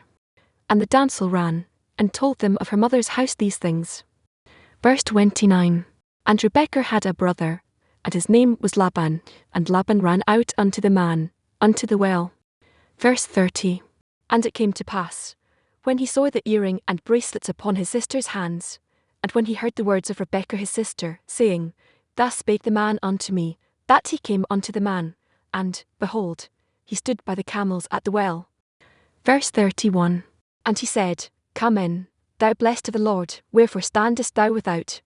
For I have prepared the house, and room for the camels. Verse 32. And the man came into the house, and he ungirded his camels, and gave straw and provender for the camels, and water to wash his feet, and the men's feet that were with him. Verse 33. And there was set meat before him to eat, but he said, I will not eat, until I have told mine errand. And he said, Speak on. Verse 34. And he said, I am Abraham's servant. Verse 35. And the Lord hath blessed my master greatly, and he is become great, and he hath given him flocks, and herds, and silver, and gold, and men servants, and maidservants, and camels, and asses. Verse 36. And Sarah my master's wife bare a son to my master when she was old, and unto him hath he given all that he hath. Verse 37. And my master made me swear, saying, Thou shalt not take a wife to my son of the daughters of the Canaanites, in whose land I dwell. Verse 38. But thou shalt go unto my father's house, and to my kindred, and take a wife unto my son. Verse 39. And I said unto my master, Peradventure the woman will not follow me. Verse 40. And he said unto me, The Lord, before whom I work, will send his angel with thee, and prosper thy way, and thou shalt take a wife for my son of my kindred, and of my father's house. Verse 41. Then shalt thou be clear from this my oath, when thou comest to my kindred, and if they give not thee one, thou shalt be clear from my oath. Verse 42. And I came this day unto the well, and said, O Lord God of my master Abraham, if now thou do prosper my way which I go. Verse 43. Behold, I stand by the well of water, and it shall come to pass, that when the virgin cometh forth to draw water, and I say to her, Give me, I pray thee, a little water of thy pitcher to drink. Verse 44. And she say to me, Both drink thou, and I will also draw for thy camels, let the same be the woman whom the Lord hath appointed out for my master's son. Verse 45. And before I had done speaking in mine heart, behold, Rebekah came forth with her pitcher on her shoulder, and she went down unto the well, and drew water, and I said unto her, Let me drink, I pray thee. Verse 46. And she made haste, and let down her pitcher from her shoulder, and said, Drink, and I will give thy camels drink also. So I drank, and she made the camels drink also. Verse 47. And I asked her, and said, Whose daughter art thou? And she said, The daughter of Bethuel, Nahah's son, whom Milcah bare unto him. And I put the earring upon her face, and the bracelets upon her hands. Verse 48. And I bowed down my head, and worshipped the Lord, and blessed the Lord God of my master Abraham, which had led me in the right way to take my master's brother's daughter unto his son. Verse 49. And now if you will deal kindly, and truly with my master, tell me, and if not, tell me, that I may turn to the right hand, or to the left. Verse 50. Then Laban and Bethuel answered and said, the thing proceedeth from the Lord, we cannot speak unto thee bad or good. Verse 51. Behold, Rebekah is before thee, take her, and go, and let her be thy master's son's wife, as the Lord hath spoken. Verse 52. And it came to pass, that, when Abraham's servant heard their words, he worshipped the Lord, bowing himself to the earth. Verse 53. And the servant brought forth jewels of silver, and jewels of gold, and raiment, and gave them to Rebekah. He gave also to her brother and to her mother precious things. Verse 54. And they did eat and drink, he and the men that were with him, and tarried all night. And they rose up in the morning, and he said, Send me away unto my master. Verse 55. And her brother and her mother said, Let the damsel abide with us a few days, at the least 10, after that she shall go. Verse 56. And he said unto them, Hinder me not, seeing the Lord hath prospered my way, send me away that I may go to my master. Verse 57. And they said, We will call the damsel, and inquire at her mouth. Verse 58. And they called Rebekah, and said unto her, Wilt thou go with this man? And she said, I will go. Verse 59. And they sent away Rebekah their sister, and her nurse, and Abraham's servant, and his men. Verse 60. And they blessed Rebekah, and said unto her, Thou art our sister, be thou the mother of thousands of millions, and let thy seed possess the gate of those which hate them. Verse 61. And Rebekah arose, and her damsels, and they rode upon the camels, and followed the man, and the servant took Rebekah, and went his way. Verse 62. And Isaac came from the way of the well Lahai-roi, for he dwelt in the south country. Verse 63. And Isaac went out to meditate in the field at the eventide, and he lifted up his eyes, and saw, and, behold, the camels were coming. Verse 64. And Rebekah lifted up her eyes, and when she saw Isaac, she lighted off the camel. Verse 65. For she had said unto the servant, What man is this that walketh in the field to meet us? And the servant had said, It is my master, therefore she took a veil, and covered herself. Verse 66. And the servant told Isaac all things that he had done. Verse 67. And Isaac brought her into his mother Sarah's tent, and took Rebekah, and she became his wife, and he loved her, and Isaac was comforted after his mother's death. Genesis. Chapter 25. Verse 1. Then again Abraham took a wife, and her name was Keturah. Verse 2. And she bare him Zimran, and Jokshan, and Medan, and Midian, and Ishbak, and Shua. Verse 3. And Jokshan begat Jeber, and Dedan. And the sons of Dedan were Ashiram, and Letishim, and Lumim. Verse 4. And the sons of Midian, Epher, and Hanok, and Abadar, and Eldar. All these were the children of Keturah. Verse 5. And Abraham gave all that he had unto Isaac. Verse 6.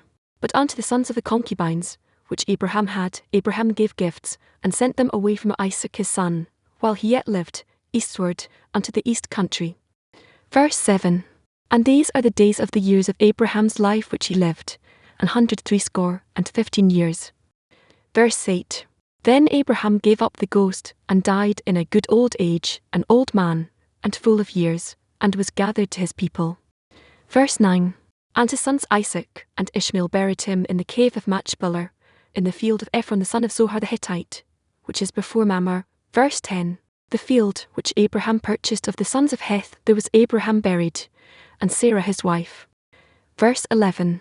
And it came to pass after the death of Abraham, that God blessed his son Isaac, and Isaac dwelt by the well Lahai-roi. Verse 12. Now these are the generations of Ishmael, Abraham's son, whom Hagar the Egyptian, Sarah's handmaid, bare unto Abraham. Verse 13.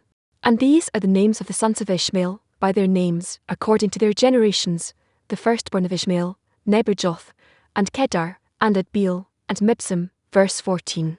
And Mishma, and Juma, and Masar. Verse 15.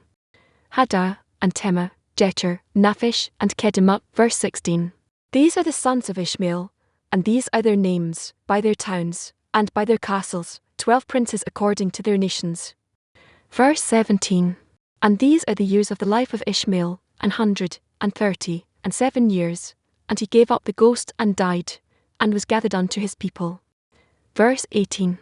And they dwelt from Havilah unto Shur, that is before Egypt, as thou goest toward Assyria. And he died in the presence of all his brethren. Verse 19. And these are the generations of Isaac, Abraham's son. Abraham begat Isaac. Verse 20. And Isaac was 40 years old when he took Rebekah to wife, the daughter of Bethuel the Syrian of Paddan Aram, the sister to Laban the Syrian. Verse 21. And Isaac entreated the Lord for his wife, because she was barren, and the Lord was entreated of him, and Rebekah his wife conceived. Verse 22. And the children struggled together within her, and she said, If it be so, why am I thus? And she went to inquire of the Lord. Verse 23.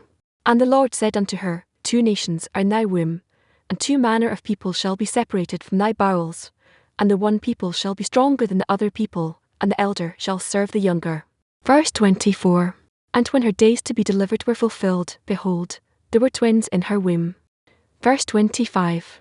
And the first came out red, all over like an hairy garment, and they called his name Esau. Verse 26.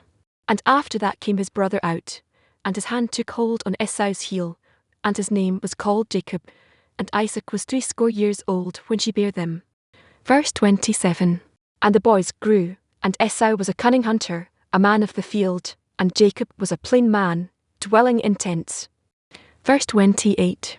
And Isaac loved Esau, because he did eat of his venison, but Rebekah loved Jacob. Verse 29. And Jacob sod pottage, and Esau came from the field, and he was faint. Verse 30. And Esau said to Jacob, Feed me, I pray thee, with that same red pottage, for I am faint. Therefore was his name called Edom. Verse 31. And Jacob said, Sell me this day thy birthright. Verse 32. And Esau said, Behold, I am at the point to die, and what profit shall this birthright do to me? Verse 33. And Jacob said, Swear to me this day. And he sware unto him, and he sold his birthright unto Jacob. Verse 34. Then Jacob gave Esau bread and pottage of lentiles, and he did eat and drink, and rose up, and went his way. Thus Esau despised his birthright. Genesis chapter 26. Verse 1. And there was a famine in the land, beside the first famine that was in the days of Abraham. And Isaac went unto Abimelech king of the Philistines unto Gerar. Verse 2. And the Lord appeared unto him, and said, Go not down into Egypt, dwell in the land which I shall tell thee of. Verse 3. Sojourn in this land, and I will be with thee, and will bless thee, for unto thee, and unto thy seed, I will give all these countries, and I will perform the oath which I sware unto Abraham thy father. Verse 4. And I will make thy seed to multiply as the stars of heaven, and will give unto thy seed all these countries, and in thy seed shall all the nations of the earth be blessed. Verse 5. Because that Abraham obeyed my voice, and kept my charge, my commandments, my statutes, and my laws. Verse 6. And Isaac dwelt in Gerar. Verse 7. And the men of the place asked him of his wife, and he said, She is my sister, for he feared to say, She is my wife, lest, said he, the men of the place should kill me for Rebekah, because she was fair to look upon. Verse 8. And it came to pass, when he had been there a long time, that Abimelech king of the Philistines looked out at a window, and saw, and, behold, Isaac was sporting with Rebekah his wife. Verse 9. And Abimelech called Isaac, and said, Behold, of a surety she is thy wife, and how saidst thou, She is my sister? And Isaac said unto him, Because I said, Lest I die for her. Verse 10. And Abimelech said, What is this thou hast done unto us? One of the people might lightly have lain with thy wife, and thou shouldest have brought guiltiness upon us. Verse 11. And Abimelech charged all his people, saying, He that toucheth this man or his wife shall surely be put to death. Verse 12. Then Isaac sowed in that land, and received in the same year 100-fold, and the Lord blessed him. Verse 13.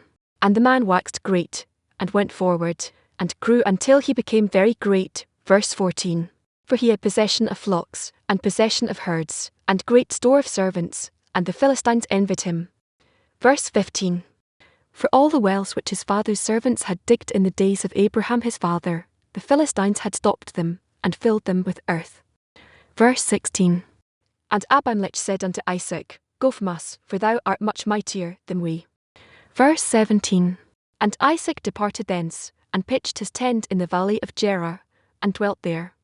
Verse 18.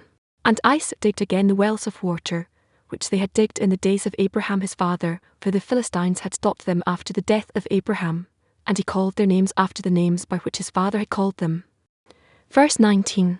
And Isaac's servants digged in the valley, and found there a well of springing water. Verse 20. And the herdmen of Gerar did strive with Isaac's herdmen, saying, The water is ours. And he called the name of the well Esek, because they strove with him. Verse 21. And they digged another well, and strove for that also, and he called the name of it Sitner. Verse 22. And he removed from thence, and digged another well, and for that they strove not, and he called the name of it Rehoboth. And he said, For now the Lord hath made room for us, and we shall be fruitful in the land. Verse 23. And he went up from thence to Beersheba. Verse 24. And the Lord appeared unto him the same night, and said, I am the God of Abraham thy father, fear not, for I am with thee, and will bless thee, and multiply thy seed for my servant Abraham's sake. Verse 25. And he builded an altar there, and called upon the name of the Lord, and pitched his tent there, and there Isaac's servants digged a well. Verse 26. Then Abimelech went to him from Gerar, and Ahazath one of his friends, and Phicol the chief captain of his army. Verse 27. And Isaac said unto them, Wherefore come ye to me, seeing ye hate me, and have sent me away from you? Verse 28. And they said, We saw certainly that the Lord was with thee. And we said, Let there be now an oath betwixt us, even betwixt us and thee, and let us make a covenant with thee. Verse 29. That thou wilt do us no hurt, as we have not touched thee, and as we have done unto thee nothing but good, and have sent thee away in peace. Thou art now the blessed of the Lord. Verse 30. And he made them a feast, and they did eat and drink. Verse 31. And they rose up betimes in the morning, and sware one to another, and Isaac sent them away, and they departed from him in peace. Verse 32. And it came to pass the same day, that Isaac's servants came, and told him concerning the well which they had digged, and said unto him, We have found water. Verse 33. And he called it Sheber, therefore the name of the city is Beersheba unto this day. Verse 34. And Esau was 40 years old when he took to wife Judith the daughter of Beeri the Hittite, and Bashemath the daughter of Elon the Hittite. Verse 35. Which were a grief of mind unto Isaac and to Rebekah. Genesis. Chapter 27. Verse 1. And it came to pass, that when Isaac was old, and his eyes were dim so that he could not see, he called Esau his eldest son, and said unto him, My son. And he said unto him, Behold, here am I. Verse 2. And he said, Behold now, I am old, I know not the day of my death. Verse 3. Now therefore take, I pray thee, thy weapons, thy quiver, and thy bow, and go out to the field, and take me some venison. Verse 4. And make me savoury meat, such as I love, and bring it to me, that I may eat, that my soul may bless thee before I die. Verse 5. And Rebekah heard when Isaac spake to Esau his son, and Esau went to the field to hunt for venison, and to bring it. Verse 6.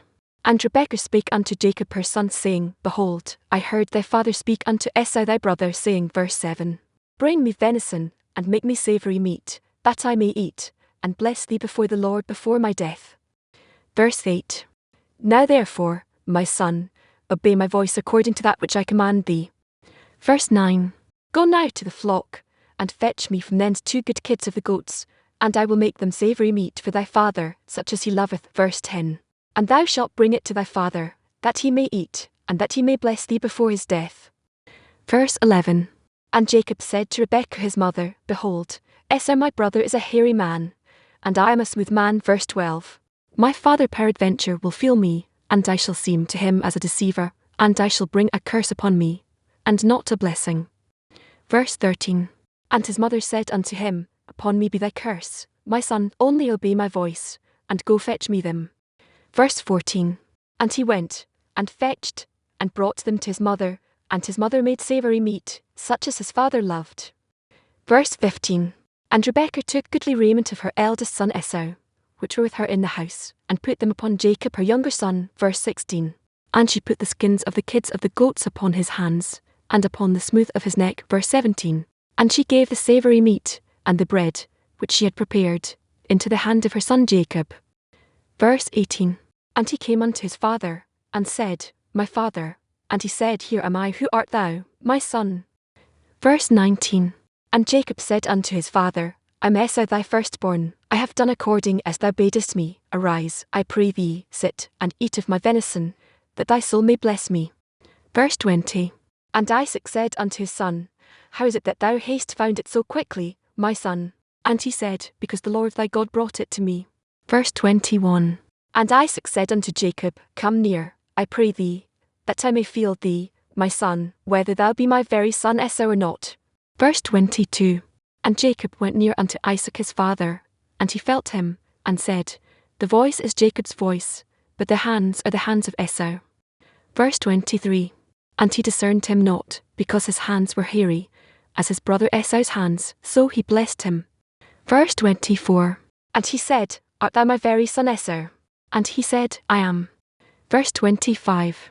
And he said, Bring it near to me, and I will eat of my son's venison, that my soul may bless thee. And he brought it near to him, and he did eat, and he brought him wine, and he drank. Verse 26. And his father Isaac said unto him, Come near now, and kiss me, my son. Verse 27. And he came near, and kissed him, and he smelled the smell of his raiment, and blessed him, and said, See, the smell of my son is as the smell of a field which the Lord hath blessed. Verse 28. Therefore God give thee of the dew of heaven, and the fatness of the earth, and plenty of corn and wine. Verse 29. Let people serve thee, and nations bow down to thee. Be Lord over thy brethren, and let thy mother's sons bow down to thee. Cursed be every one that curseth thee, and blessed be he that blesseth thee. Verse 30. And it came to pass, as soon as Isaac had made an end of blessing Jacob, and Jacob was yet scarce gone out from the presence of Isaac his father, that Esau his brother came in from his hunting. Verse 31. And he also had made savoury meat, and brought it unto his father, and said unto his father, Let my father arise, and eat of his son's venison, that thy soul may bless me. Verse 32. And Isaac his father said unto him, Who art thou? And he said, I am thy son, thy firstborn Esau. Verse 33. And Isaac trembled very exceedingly, and said, Where is he that hath taken venison, and brought it me, and I have eaten of all before thou camest, and have blessed him? Yea, and he shall be blessed. Verse 34. And when Esau heard the words of his father, he cried with a great and exceeding bitter cry, and said unto his father, Bless me, even me also, O my father. Verse 35. And he said, Thy brother came with subtlety, and hath taken away thy blessing. Verse 36. And he said, Is not he rightly named Jacob? For he has supplanted me these 2 times, he took away my birthright, and, behold, now he hath taken away my blessing. And he said, Hast thou not reserved a blessing for me? Verse 37. And Isaac answered, and said unto Esau, Behold, I have made him thy lord, and all his brethren have I given to him for servants, and with corn and wine have I sustained him, and what shall I do now unto thee, my son? Verse 38. And Esau said unto his father, Hast thou but one blessing, my father? Bless me, even me also, O my father. And Esau lifted up his voice, and wept. Verse 39. And Isaac his father answered, and said unto him, Behold, thy dwelling shall be the fatness of the earth, and of the dew of heaven from above. Verse 40. And by thy sword shalt thou live, and shalt serve thy brother. And it shall come to pass, when thou shalt have the dominion, that thou shalt break his yoke from off thy neck. Verse 41. And Esau hated Jacob because of the blessing wherewith his father blessed him. And Esau said in his heart, The days of mourning for my father are at hand, then will I slay my brother Jacob. Verse 42. And these words of Esau her elder son were told to Rebekah. And she sent and called Jacob her younger son, and said unto him, Behold, thy brother Esau, as touching thee, did comfort himself, purposing to kill thee. Verse 43. Now therefore, my son, obey my voice, and arise, flee thou to Laban my brother to Haran. Verse 44. And tarry with him a few days, until thy brother's fury turn away. Verse 45. Until thy brother's anger turn away from thee, and he forget that which thou hast done to him, then I will send, and fetch thee from thence. Why should I be deprived also of you both in one day? Verse 46. And Rebekah said to Isaac, I am weary of my life because of the daughters of Heth. If Jacob take a wife of the daughters of Heth, such as these which are of the daughters of the land, what good shall my life do me? Genesis chapter 28, verse 1. And Isaac called Jacob, and blessed him, and charged him, and said unto him, Thou shalt not take a wife of the daughters of Canaan. Verse 2. Arise, go to Paddan Aram, to the house of Bethuel thy mother's father, and take thee a wife from thence of the daughters of Laban thy mother's brother. Verse 3. And God Almighty bless thee, and make thee fruitful, and multiply thee, that thou mayest be a multitude of people. Verse 4. And give thee the blessing of Abraham, to thee, and to thy seed with thee, that thou mayest inherit the land wherein thou art a stranger, which God gave unto Abraham. Verse 5. And Isaac sent away Jacob, and he went to Paddan Aram unto Laban, son of Bethuel the Syrian, the brother of Rebekah, Jacob's and Esau's mother. Verse 6. When Esau saw that Isaac had blessed Jacob, and sent him away to Paddan Aram, to take him a wife from thence, and that as he blessed him he gave him a charge, saying, Thou shalt not take a wife of the daughters of Canaan. Verse 7. And that Jacob obeyed his father and his mother, and was gone to Paddan Aram. Verse 8. And Esau seeing that the daughters of Canaan pleased not Isaac his father. Verse 9. Then went Esau unto Ishmael, and took unto the wives which he had Mahalath the daughter of Ishmael Abraham's son, the sister of Nebajoth, to be his wife. Verse 10. And Jacob went out from Beersheba, and went toward Haran. Verse 11. And he lighted upon a certain place, and tarried there all night, because the sun was set, and he took of the stones of that place, and put them for his pillows, and lay down in that place to sleep. Verse 12. And he dreamed, and behold, a ladder set up on the earth, and the top of it reached to heaven, and behold, the angels of God ascending and descending on it. Verse 13. And, behold, the Lord stood above it, and said, I am the Lord God of Abraham thy father, and the God of Isaac. The land wherein thou liest, to thee will I give it, and to thy seed. Verse 14. And thy seed shall be as the dust of the earth, and thou shalt spread abroad to the west, and to the east, and to the north, and to the south, and in thee and in thy seed shall all the families of the earth be blessed. Verse 15. And, behold, I am with thee, and will keep thee in all places whither thou goest, and will bring thee again into this land, for I will not leave thee, until I have done that which I have spoken to thee of. Verse 16. And Jacob awaked out of his sleep, and he said, Surely the Lord is in this place, and I knew it not. Verse 17. And he was afraid, and said, How dreadful is this place! This is none other but the house of God, and this is the gate of heaven. Verse 18. And Jacob rose up early in the morning, and took a stone that he had put for his pillows, and set it up for a pillar, and poured oil upon the top of it. Verse 19. And he called the name of that place Bethel, but the name of that city was called Luz at the first. Verse 20.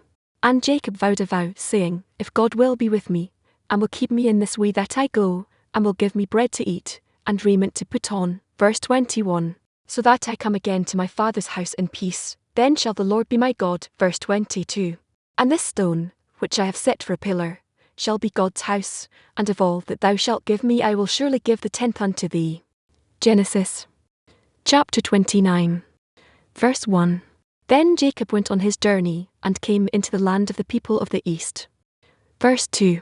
And he looked, and behold a well in the field, and, lo, there were 3 flocks of sheep lying by it, for out of that well they watered the flocks, and a great stone was upon the well's mouth.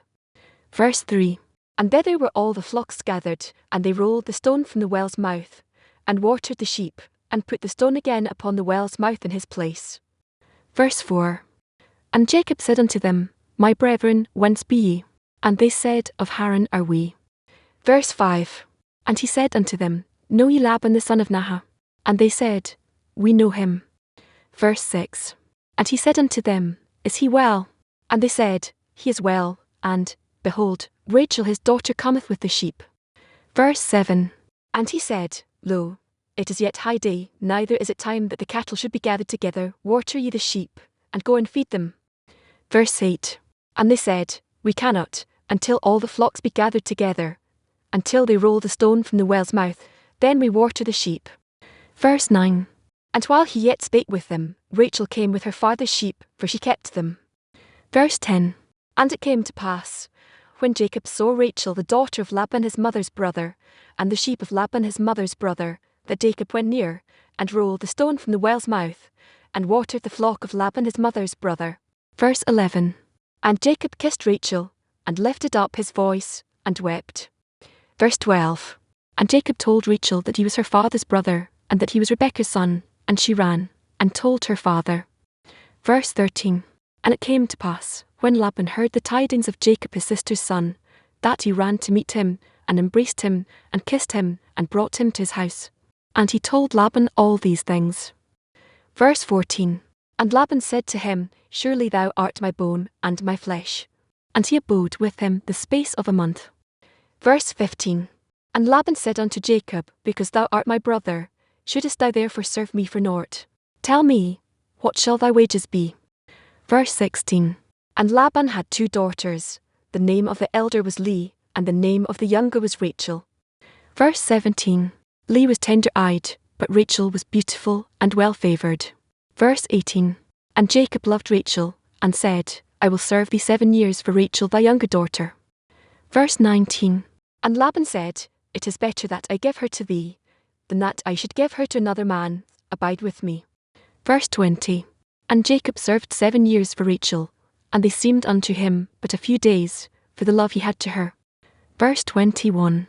And Jacob said unto Laban, Give me my wife, for my days are fulfilled, that I may go in unto her. Verse 22. And Laban gathered together all the men of the place, and made a feast. Verse 23. And it came to pass in the evening, that he took Leah his daughter, and brought her to him, and he went in unto her. Verse 24. And Laban gave unto his daughter Leah Zilpah his maid for an handmaid. Verse 25. And it came to pass, that in the morning, behold, it was Leah. And he said to Laban, What is this thou hast done unto me? Did not I serve with thee for Rachel? Wherefore then hast thou beguiled me? Verse 26.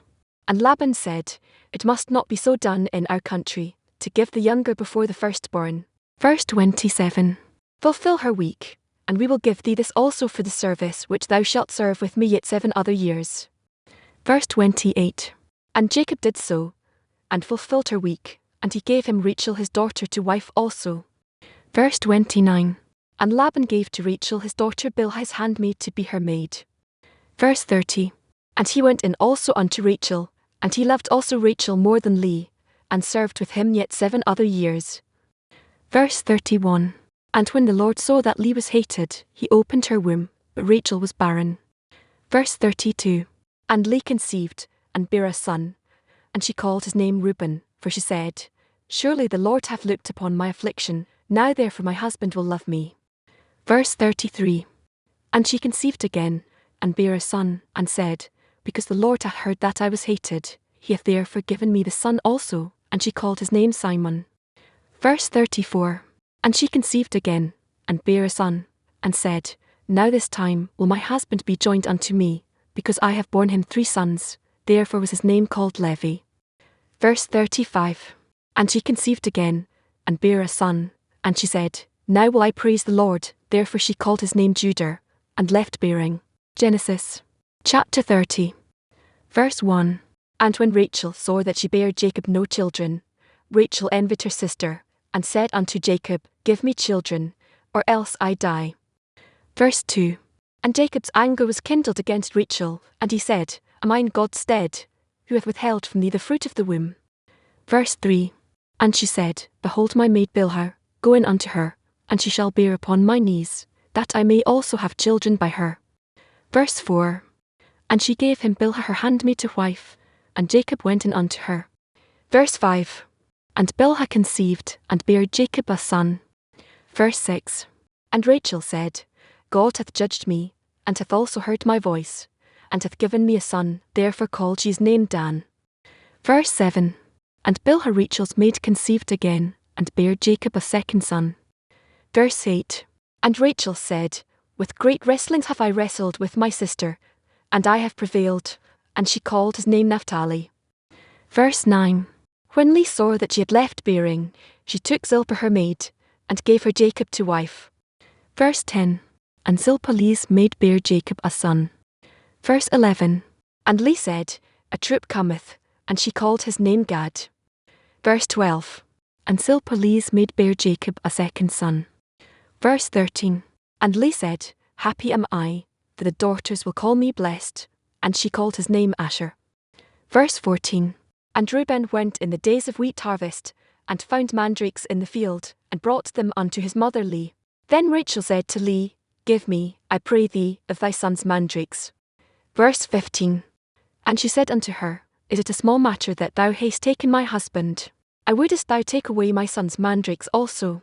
And Rachel said, Therefore he shall lie with thee tonight for thy son's mandrakes. Verse 16. And Jacob came out of the field in the evening, and Leah went out to meet him, and said, Thou must come in unto me, for surely I have hired thee with my son's mandrakes. And he lay with her that night. Verse 17. And God hearkened unto Leah, and she conceived, and bare Jacob the fifth son. Verse 18. And Leah said, God hath given me my hire, because I have given my maiden to my husband, and she called his name Issachar. Verse 19. And Leah conceived again, and bare Jacob the sixth son. Verse 20. And Leah said, God hath endued me with a good dowry, now will my husband dwell with me, because I have borne him 6 sons, and she called his name Zebulun. Verse 21. And afterward she bare a daughter, and called her name Dinah. Verse 22. And God remembered Rachel, and God hearkened to her, and opened her womb. Verse 23. And she conceived, and bare a son, and said, God hath taken away my reproach. Verse 24. And she called his name Joseph, and said, The Lord shall add to me another son. Verse 25. And it came to pass, when Rachel had borne Joseph, that Jacob said unto Laban, Send me away, that I may go unto mine own place, and to my country. Verse 26. Give me my wives and my children, for whom I have served thee, and let me go, for thou knowest my service which I have done thee. Verse 27. And Laban said unto him, I pray thee, if I have found favour in thine eyes, tarry, for I have learned by experience that the Lord hath blessed me for thy sake. Verse 28. And he said, Appoint me thy wages, and I will give it. Verse 29. And he said unto him, Thou knowest how I have served thee, and how thy cattle was with me. Verse 30. For it was little which thou hadst before I came, and it is now increased unto a multitude, and the Lord hath blessed thee since my coming, and now when shall I provide for mine own house also? Verse 31. And he said, What shall I give thee? And Jacob said, Thou shalt not give me anything, if thou wilt do this thing for me, I will again feed, and keep thy flock. Verse 32. I will pass through all thy flock today, removing from thence all the speckled and spotted cattle, and all the brown cattle among the sheep, and the spotted and speckled among the goats, and of such shall be my hire.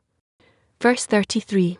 So shall my righteousness answer for me in time to come, when it shall come for my hire before thy face, every one that is not speckled and spotted among the goats, and brown among the sheep, that shall be counted stolen with me.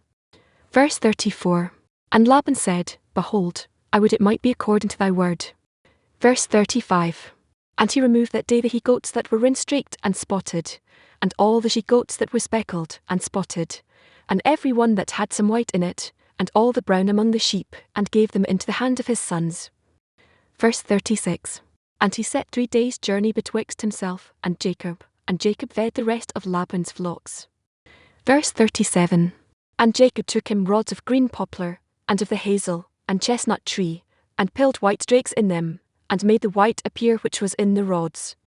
Verse 38. And he set the rods which he had pilled before the flocks in the gutters in the watering troughs when the flocks came to drink, that they should conceive when they came to drink. Verse 39. And the flocks conceived before the rods, and brought forth cattle rin-streaked, speckled, and spotted. Verse 40.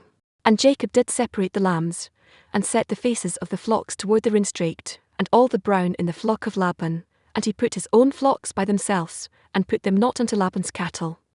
Verse 41. And it came to pass, whensoever the stronger cattle did conceive, that Jacob laid the rods before the eyes of the cattle in the gutters, that they might conceive among the rods. Verse 42. But when the cattle were feeble, he put them not in, so the feebler were Laban's, and the stronger Jacob's. Verse 43. And the man increased exceedingly, and had much cattle, and maidservants, and menservants, and camels, and asses. Genesis chapter 31. Verse 1. And he heard the words of Laban's sons, saying, Jacob hath taken away all that was our father's, and of that which was our father's hath he gotten all this glory. Verse 2. And Jacob beheld the countenance of Laban, and, behold, it was not toward him as before. Verse 3. And the Lord said unto Jacob, Return unto the land of thy fathers, and to thy kindred, and I will be with thee. Verse 4. And Jacob sent, and called Rachel, and Leah to the field unto his flock. Verse 5. And said unto them, I see your father's countenance, that it is not toward me as before, but the God of my father hath been with me. Verse 6. And ye know that with all my power I have served your father. Verse 7. And your father hath deceived me, and changed my wages 10 times, but God suffered him not to hurt me. Verse 8. If he said thus, The speckled shall be thy wages, then all the cattle bear speckled. And if he said thus, The ringstreaked shall be thy hire, then bear all the cattle ringstreaked. Verse 9. Thus God hath taken away the cattle of your father, and given them to me. Verse 10. And it came to pass at the time that the cattle conceived, that I lifted up mine eyes, and saw in a dream, and, behold, the rams which leaped upon the cattle were ringstreaked, speckled, and gristled. Verse 11. And the angel of God spake unto me in a dream, saying, Jacob, and I said, Here am I. Verse 12. And he said, Lift up now thine eyes, and see, all the rams which leap upon the cattle are ringstreaked, speckled, and gristled, for I have seen all that Laban doth unto thee. Verse 13. And the God of Bethel, where thou anointedst the pillar, and where thou vowedst a vow unto me, now rise, get thee out from this land, and return unto the land of thy kindred. Verse 14. And Rachel and Leah answered and said unto him, Is there yet any portion or inheritance for us in our father's house? Verse 15. Are we not counted of him strangers? For he hath sold us, and hath quite devoured also our money. Verse 16. For all the riches which God hath taken from our father, that is ours, and our children's. Now then, whatsoever God hath said unto thee, do. Verse 17. Then Jacob rose up, and set his sons, and his wives upon camels. Verse 18. And he carried away all his cattle, and all his goods which he had gotten, the cattle of his getting, which he had gotten in Paddan Aram, for to go to Isaac his father in the land of Canaan. Verse 19. And Laban went to shear his sheep, and Rachel had stolen the images that were her father's. Verse 20. And Jacob stole away unawares to Laban the Syrian, in that he told him not that he fled. Verse 21. So he fled with all that he had, and he rose up, and passed over the river, and set his face toward the Mount Gilead. Verse 22. And it was told Laban on the 3rd day that Jacob was fled. Verse 23. And he took his brethren with him, and pursued after him 7 days' journey, and they overtook him in the Mount Gilead. Verse 24. And God came to Laban the Syrian in a dream by night, and said unto him, Take heed that thou speak not to Jacob either good or bad. Verse 25. Then Laban overtook Jacob. Now Jacob had pitched his tent in the mount, and Laban with his brethren pitched in the mount of Gilead. Verse 26. And Laban said to Jacob, What hast thou done, that thou hast stolen away unawares to me, and carried away my daughters, as captives taken with the sword? Verse 27. Wherefore didst thou flee away secretly, and steal away from me, and didst not tell me, that I might have sent thee away with mirth, and with songs, with tabret, and with harp? Verse 28.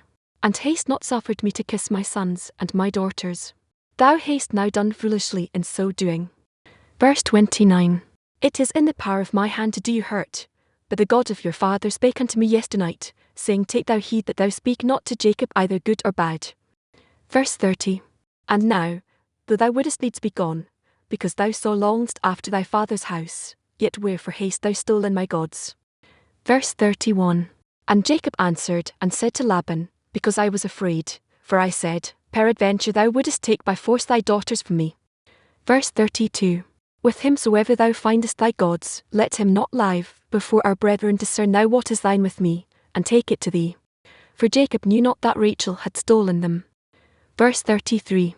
And Laban went into Jacob's tent, and into Leah's tent, and into the 2 maidservants' tents, but he found them not. Then went he out of Leah's tent, and entered into Rachel's tent. Verse 34. Now Rachel had taken the images, and put them in the camel's furniture, and sat upon them. And Laban searched all the tent, but found them not. Verse 35. And she said to her father, Let it not displease my lord, that I cannot rise up before thee, for the custom of women is upon me. And he searched, but found not the images. Verse 36. And Jacob was wroth, and chode with Laban. And Jacob answered and said to Laban, What is my trespass? What is my sin, that thou hast so hotly pursued after me? Verse 37. Whereas thou hast searched all my stuff, what hast thou found of all thy household stuff? Set it here before my brethren, and thy brethren, that they may judge betwixt us both. Verse 38. This 20 years have I been with thee, thy ewes, and thy she-goats have not cast their young, and the rams of thy flock have I not eaten. Verse 39. That which was torn of beasts I brought not unto thee, I bear the loss of it, of my hand didst thou require it, whether stolen by day, or stolen by night. Verse 40. Thus I was, in a day the drought consumed me, and the frost by night, and my sleep departed from mine eyes. Verse 41. Thus have I been 20 years in thy house, I served thee 14 years for thy 2 daughters, and 6 years for thy cattle, and thou hast changed my wages 10 times. Verse 42. Except the God of my father, the God of Abraham, and the fear of Isaac, had been with me, surely thou hadst sent me away now empty. God hath seen mine affliction, and the labour of my hands, and rebuked thee yesternight. Verse 43. And Laban answered, and said unto Jacob, These daughters are my daughters, and these children are my children, and these cattle are my cattle, and all that thou seest is mine, and what can I do this day unto these my daughters, or unto their children which they have borne? Verse 44. Now therefore come thou, let us make a covenant, I and thou, and let it be for witness between me and thee. Verse 45. And Jacob took a stone, and set it up for a pillar. Verse 46. And Jacob said unto his brethren, Gather stones. And they took stones, and made an heap, and they did eat thereupon the heap. Verse 47. And Laban called it Jegar-sahaduther, but Jacob called it Galeed. Verse 48. And Laban said, This heap is a witness between me and thee this day. Therefore was the name of it called Galeed. Verse 49. And Mizpah, for he said, The Lord watch between me and thee, when we are absent one from another. Verse 50. If thou shalt afflict my daughters, or if thou shalt take other wives beside my daughters, no man is with us. See, God is witness betwixt me and thee. Verse 51. And Laban said to Jacob, Behold this heap, and behold this pillar, which I have cast betwixt me and thee. Verse 52. This heap be witness, and this pillar be witness, that I will not pass over this heap to thee, and that thou shalt not pass over this heap, and this pillar unto me, for harm. Verse 53. The God of Abraham, and the God of Nahor, the God of their father, judge betwixt us. And Jacob sware by the fear of his father Isaac. Verse 54. Then Jacob offered sacrifice upon the mount, and called his brethren to eat bread, and they did eat bread, and tarried all night in the mount. Verse 55. And early in the morning Laban rose up, and kissed his sons and his daughters, and blessed them, and Laban departed, and returned unto his place. Genesis chapter 32. Verse 1. And Jacob went on his way, and the angels of God met him. Verse 2. And when Jacob saw them, he said, This is God's host, and he called the name of that place Mahanaim. Verse 3. And Jacob sent messengers before him to Esau his brother unto the land of Seir, the country of Edom. Verse 4. And he commanded them, saying, Thus shall ye speak unto my lord Esau, Thy servant Jacob saith thus, I have sojourned with Laban, and stayed there until now. Verse 5. And I have oxen, and asses, flocks, and men servants, and women servants, and I have sent to tell my lord, that I may find grace in thy sight. Verse 6. And the messengers returned to Jacob, saying, We came to thy brother Esau, and also he cometh to meet thee, and 400 men with him. Verse 7. Then Jacob was greatly afraid and distressed, and he divided the people that was with him, and the flocks, and herds, and the camels, into 2 bands. Verse 8. And said, If Esau come to the one company, and smite it, then the other company which is left shall escape. Verse 9. And Jacob said, O God of my father Abraham, and God of my father Isaac, the Lord which said unto me, Return unto thy country, and to thy kindred, and I will deal well with thee. Verse 10. I am not worthy of the least of all the mercies, and of all the truth, which thou hast showed unto thy servant, for with my staff I passed over this Jordan, and now I am become 2 bands. Verse 11. Deliver me, I pray thee, from the hand of my brother, from the hand of Esau, for I fear him, lest he will come and smite me, and the mother with the children. Verse 12. And thou saidst, I will surely do thee good, and make thy seed as the sand of the sea, which cannot be numbered for multitude. Verse 13. And he lodged there that same night, and took of that which came to his hand a present for Esau his brother. Verse 14. 200 she-goats, and 20 he-goats, 200 ewes, and 20 rams. Verse 15. 30 milch camels with their colts, 40 kine, and 10 bulls, 20 she-asses, and 10 foals. Verse 16. And he delivered them into the hand of his servants, every drove by themselves, and said unto his servants, Pass over before me, and put a space betwixt drove and drove. Verse 17. And he commanded the foremost, saying, When Esau my brother meeteth thee, and asketh thee, saying, Whose art thou? And whither goest thou?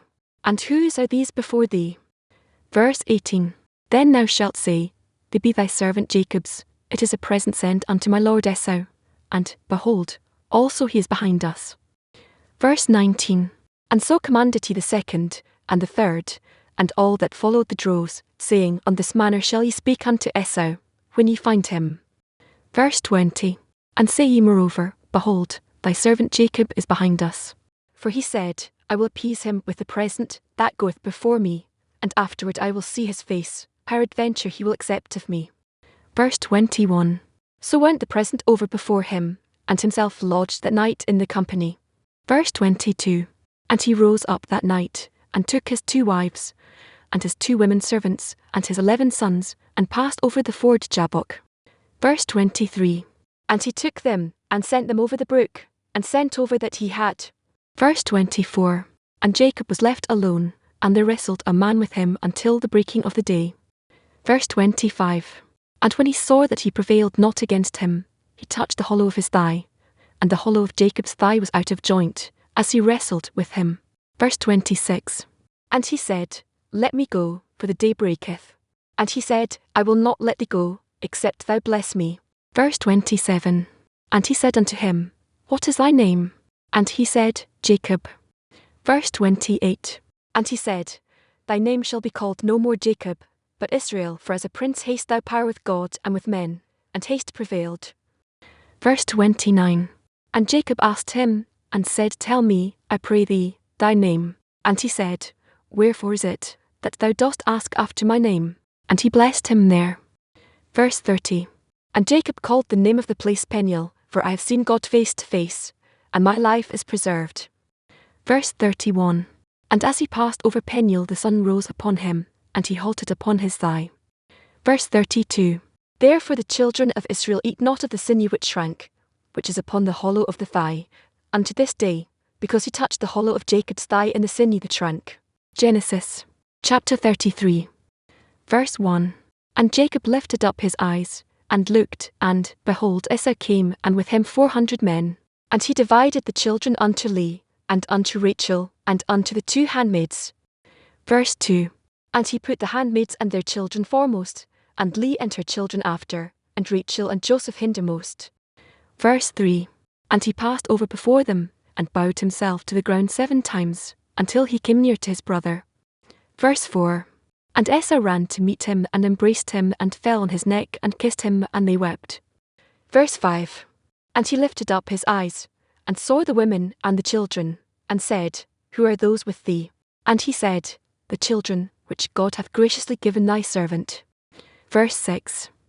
Then the handmaidens came near, they and their children, and they bowed themselves. Verse 7. And Leah also with her children came near, and bowed themselves, and after came Joseph near and Rachel, and they bowed themselves. Verse 8. And he said, What meanest thou by all this drove which I met? And he said, These are to find grace in the sight of my Lord. Verse 9. And Esau said, I have enough, my brother, keep that thou hast unto thyself. Verse 10. And Jacob said, Nay, I pray thee, if now I have found grace in thy sight, then receive my present at my hand, for therefore I have seen thy face, as though I had seen the face of God, and thou wast pleased with me. Verse 11. Take, I pray thee, my blessing that is brought to thee, because God hath dealt graciously with me, and because I have enough. And he urged him, and he took it. Verse 12. And he said, Let us take our journey, and let us go, and I will go before thee. Verse 13. And he said unto him, My Lord knoweth that the children are tender, and the flocks and herds with young are with me, and if men should overdrive them one day, all the flock will die. Verse 14. Let my Lord, I pray thee, pass over before his servant, and I will lead on softly, according as the cattle that goeth before me, and the children be able to endure, until I come unto my Lord unto Seir. Verse 15. And Esau said, Let me now leave with thee some of the folk that are with me. And he said, What needeth it? Let me find grace in the sight of my Lord. Verse 16. So Esau returned that day on his way unto Seir. Verse 17. And Jacob journeyed to Succoth, and built him an house, and made booths for his cattle, therefore the name of the place is called Succoth. Verse 18. And Jacob came to Shalem, a city of Shechem, which is in the land of Canaan, when he came from Paddan Aram, and pitched his tent before the city. Verse 19. And he bought a parcel of a field, where he had spread his tent, at the hand of the children of Hamor, Shechem's father, for 100 pieces of money. Verse 20. And he erected there an altar, and called it El Elohe Israel. Genesis chapter 34. Verse 1. And Dinah the daughter of Leah, which she bare unto Jacob, went out to see the daughters of the land. Verse 2. And when Shechem the son of Hamor the Hivite, prince of the country, saw her, he took her, and lay with her, and defiled her. Verse 3. And his soul clave unto Dinah the daughter of Jacob, and he loved the damsel, and spake kindly unto the damsel. Verse 4. And Shechem spake unto his father Hamor, saying, Get me this damsel to wife. Verse 5. And Jacob heard that he had defiled Dinah his daughter. Now his sons were with his cattle in the field, and Jacob held his peace until they were come. Verse 6. And Hamor the father of Shechem went out unto Jacob to commune with him. Verse 7. And the sons of Jacob came out of the field when they heard it, and the men were grieved, and they were very wroth, because he had wrought folly in Israel in lying with Jacob's daughter, which thing ought not to be done. Verse 8. And Hamor communed with them, saying, The soul of my son Shechem longeth for your daughter, I pray you give her him to wife. Verse 9. And make ye marriages with us, and give your daughters unto us, and take our daughters unto you. Verse 10. And ye shall dwell with us, and the land shall be before you, dwell and trade ye therein, and get you possessions therein. Verse 11. And Shechem said unto her father, and unto her brethren, Let me find grace in your eyes, and what ye shall say unto me I will give. Verse 12. Ask me never so much dowry, and gift, and I will give according as ye shall say unto me, but give me the damsel to wife. Verse 13. And the sons of Jacob answered Shechem, and Hamor his father deceitfully, and said, Because he had defiled Dinah their sister. Verse 14. And they said unto them, We cannot do this thing, to give our sister to one that is uncircumcised, for that were reproach unto us. Verse 15. But in this will we consent unto you, if ye will be as we be, that every male of you be circumcised. Verse 16. Then will we give our daughters unto you, and we will take your daughters to us, and we will dwell with you, and we will become one people. Verse 17. But if ye will not hearken unto us, to be circumcised, then will we take our daughter, and we will be gone. Verse 18.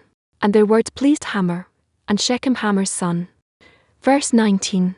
And the young man deferred not to do the thing, because he had delight in Jacob's daughter, and he was more honourable than all the house of his father. Verse 20. And Hamor and Shechem his son came unto the gate of their city, and communed with the men of their city, saying, Verse 21. These men are peaceable with us, therefore let them dwell in the land, and trade therein, for the land, behold, it is large enough for them. Let us take their daughters to us for wives, and let us give them our daughters. Verse 22. Only herein will the men consent unto us for to dwell with us, to be one people, if every male among us be circumcised, as they are circumcised. Verse 23. Shall not their cattle, and their substance, and every beast of theirs be ours? Only let us consent unto them, and they will dwell with us. Verse 24. And unto Hamor, and unto Shechem his son hearkened all that went out of the gate of his city, and every male was circumcised, all that went out of the gate of his city. Verse 25. And it came to pass on the third day, when they were sore, that 2 of the sons of Jacob, Simon and Levi, Dinah's brethren, took each man his sword, and came upon the city boldly, and slew all the males. Verse 26. And they slew Hamor and Shechem his son with the edge of the sword, and took Dinah out of Shechem's house, and went out. Verse 27. The sons of Jacob came upon the slain, and spoiled the city, because they had defiled their sister. Verse 28.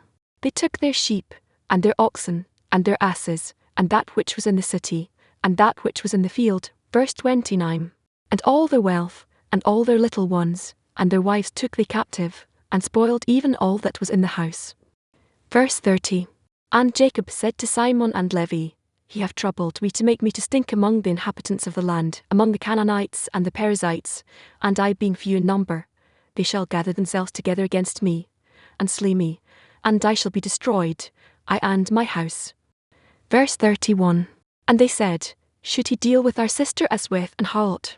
Genesis chapter 35. Verse 1. And God said unto Jacob, Arise, go up to Bethel, and dwell there, and make there an altar unto God, that appeared unto thee when thou fleddest from the face of Esau thy brother. Verse 2. Then Jacob said unto his household, and to all that were with him, Put away the strange gods that are among you, and be clean, and change your garments. Verse 3. And let us arise, and go up to Bethel, and I will make there an altar unto God, who answered me in the day of my distress, and was with me in the way which I went. Verse 4. And they gave unto Jacob all the strange gods which were in their hand, and all their earrings which were in their ears, and Jacob hid them under the oak which was by Shechem. Verse 5. And they journeyed, and the terror of God was upon the cities that were round about them, and they did not pursue after the sons of Jacob. Verse 6. So Jacob came to Luz, which is in the land of Canaan, that is, Bethel, he and all the people that were with him. Verse 7. And he built there an altar, and called the place El Bethel, because their God appeared unto him, when he fled from the face of his brother. Verse 8. But Deborah Rebekah's nurse died, and she was buried beneath Bethel under an oak, and the name of it was called Alan-Barkath. Verse 9. And God appeared unto Jacob again, when he came out of Paddan Aram, and blessed him. Verse 10. And God said unto him, Thy name is Jacob, thy name shall not be called any more Jacob, but Israel shall be thy name, and he called his name Israel. Verse 11. And God said unto him, I am God Almighty, be fruitful, and multiply, a nation, and a company of nations shall be of thee, and kings shall come out of thy loins. Verse 12. And the land which I gave Abraham and Isaac, to thee I will give it, and to thy seed after thee will I give the land. Verse 13. And God went up from him in the place where he talked with him. Verse 14. And Jacob set up a pillar in the place where he talked with him, even a pillar of stone, and he poured a drink offering thereon, and he poured oil thereon. Verse 15. And Jacob called the name of the place where God spake with him, Bethel. Verse 16. And they journeyed from Bethel, and there was but a little way to come to Ephrath, and Rachel travailed, and she had hard labour. Verse 17. And it came to pass, when she was in hard labour, that the midwife said unto her, Fear not, thou shalt have the son also. Verse 18. And it came to pass, as her soul was in departing, for she died, that she called his name Ben-Oni, but his father called him Benjamin. Verse 19. And Rachel died, and was buried in the way to Ephrath, which is Bethlehem. Verse 20. And Jacob set a pillar upon her grave, that is the pillar of Rachel's grave unto this day. Verse 21. And Israel journeyed, and spread his tent beyond the tower of Eder. Verse 22. And it came to pass, when Israel dwelt in that land, that Reuben went, and lay with Bilhah his father's concubine, and Israel heard it. Now the sons of Jacob were 12. Verse 23. The sons of Leah, Reuben, Jacob's firstborn, and Simon, and Levi, and Judah, and Issachar, and Zebulun. Verse 24. The sons of Rachel, Joseph, and Benjamin. Verse 25. And the sons of Bilhah, Rachel's handmaid, Dan, and Naphtali. Verse 26. And the sons of Zilpah, Leah's handmaid, Gad, and Asher. These are the sons of Jacob, which were born to him in Paddan Aram. Verse 27. And Jacob came unto Isaac his father unto Mamre, unto the city of Arbor, which is Hebron, where Abraham and Isaac sojourned. Verse 28. And the days of Isaac were 100, and 80 years. Verse 29. And Isaac gave up the ghost, and died, and was gathered unto his people, being old and full of days, and his sons Esau and Jacob buried him. Genesis chapter 36. Verse 1. Now these are the generations of Esau, who is Edom. Verse 2. Esau took his wives of the daughters of Canaan, Adar the daughter of Elon the Hittite, and Aholibamah the daughter of Aner the daughter of Zibon the Hivite. Verse 3. And Bashemath Ishmael's daughter, sister of Nebajoth. Verse 4. And Adar bare to Esau Eliphaz, and Bashemath bare Reuel. Verse 5. And Aholibamah bare Jush, and Jalam, and Korah. These are the sons of Esau, which were born unto him in the land of Canaan. Verse 6. And Esau took his wives, and his sons, and his daughters, and all the persons of his house, and his cattle, and all his beasts, and all his substance, which he had got in the land of Canaan, and went into the country from the face of his brother Jacob. Verse 7. For their riches were more than that they might dwell together, and the land wherein they were strangers could not bear them because of their cattle. Verse 8. Thus dwelt Esau in Mount Seir. Esau is Edom. Verse 9. And these are the generations of Esau the father of the Edomites in Mount Seir. Verse 10. These are the names of Esau's sons: Eliphaz the son of Adar the wife of Esau, Reuel the son of Bashemath the wife of Esau. Verse 11. And the sons of Eliphaz were Teman, Omar, Zepho, and Gatam, and Kenaz. Verse 12. And Timnah was concubine to Eliphaz Esau's son, and she bare to Eliphaz Amalek. These were the sons of Adar Esau's wife. Verse 13. And these are the sons of Reuel, Nahath, and Zerah, Shamar, and Mizah. These were the sons of Bashemath Esau's wife. Verse 14. And these were the sons of Aholibamah, the daughter of Aner the daughter of Zibon, Esau's wife, and she bare to Esau Jush, and Jalam, and Korah. Verse 15. These were dukes of the sons of Esau, the sons of Eliphaz the firstborn son of Esau, Duke Teman, Duke Omar, Duke Zepho, Duke Kenaz. Verse 16. Duke Korah, Duke Gatam, and Duke Amalek. These are the dukes that came of Eliphaz in the land of Edom. These were the sons of Adar. Verse 17. And these are the sons of Reuel Esau's son: Duke Nahath, Duke Zerah, Duke Shamar, Duke Mizar.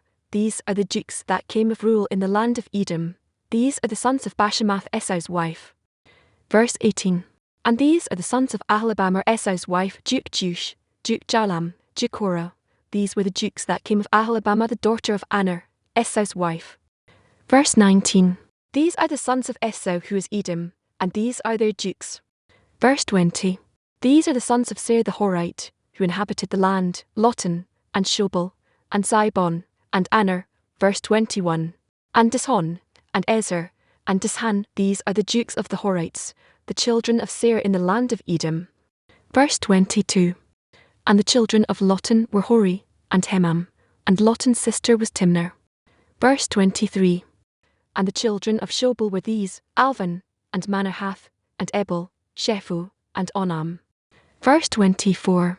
And these are the children of Zibon, both Ajer, and Aner.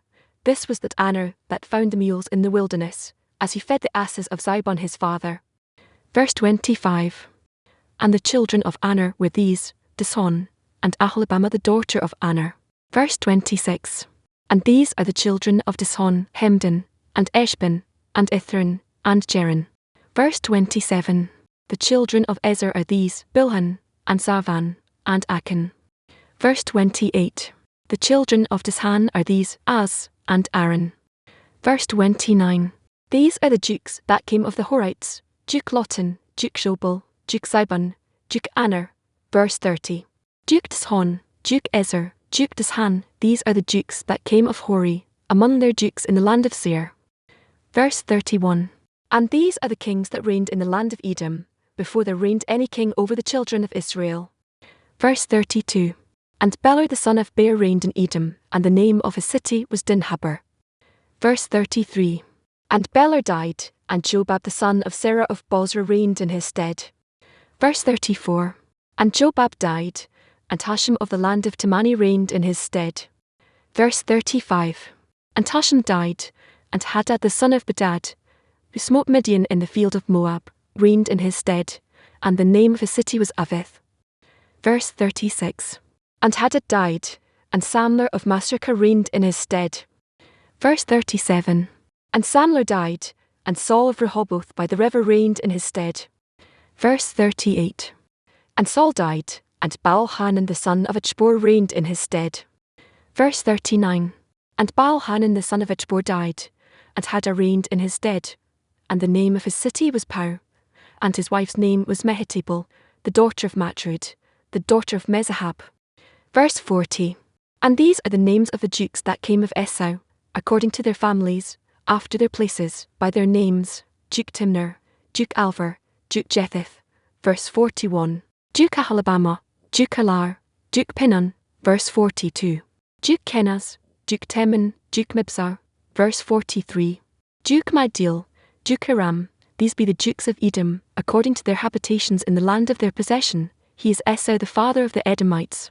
Genesis chapter 37. Verse 1. And Jacob dwelt in the land wherein his father was a stranger, in the land of Canaan. Verse 2. These are the generations of Jacob.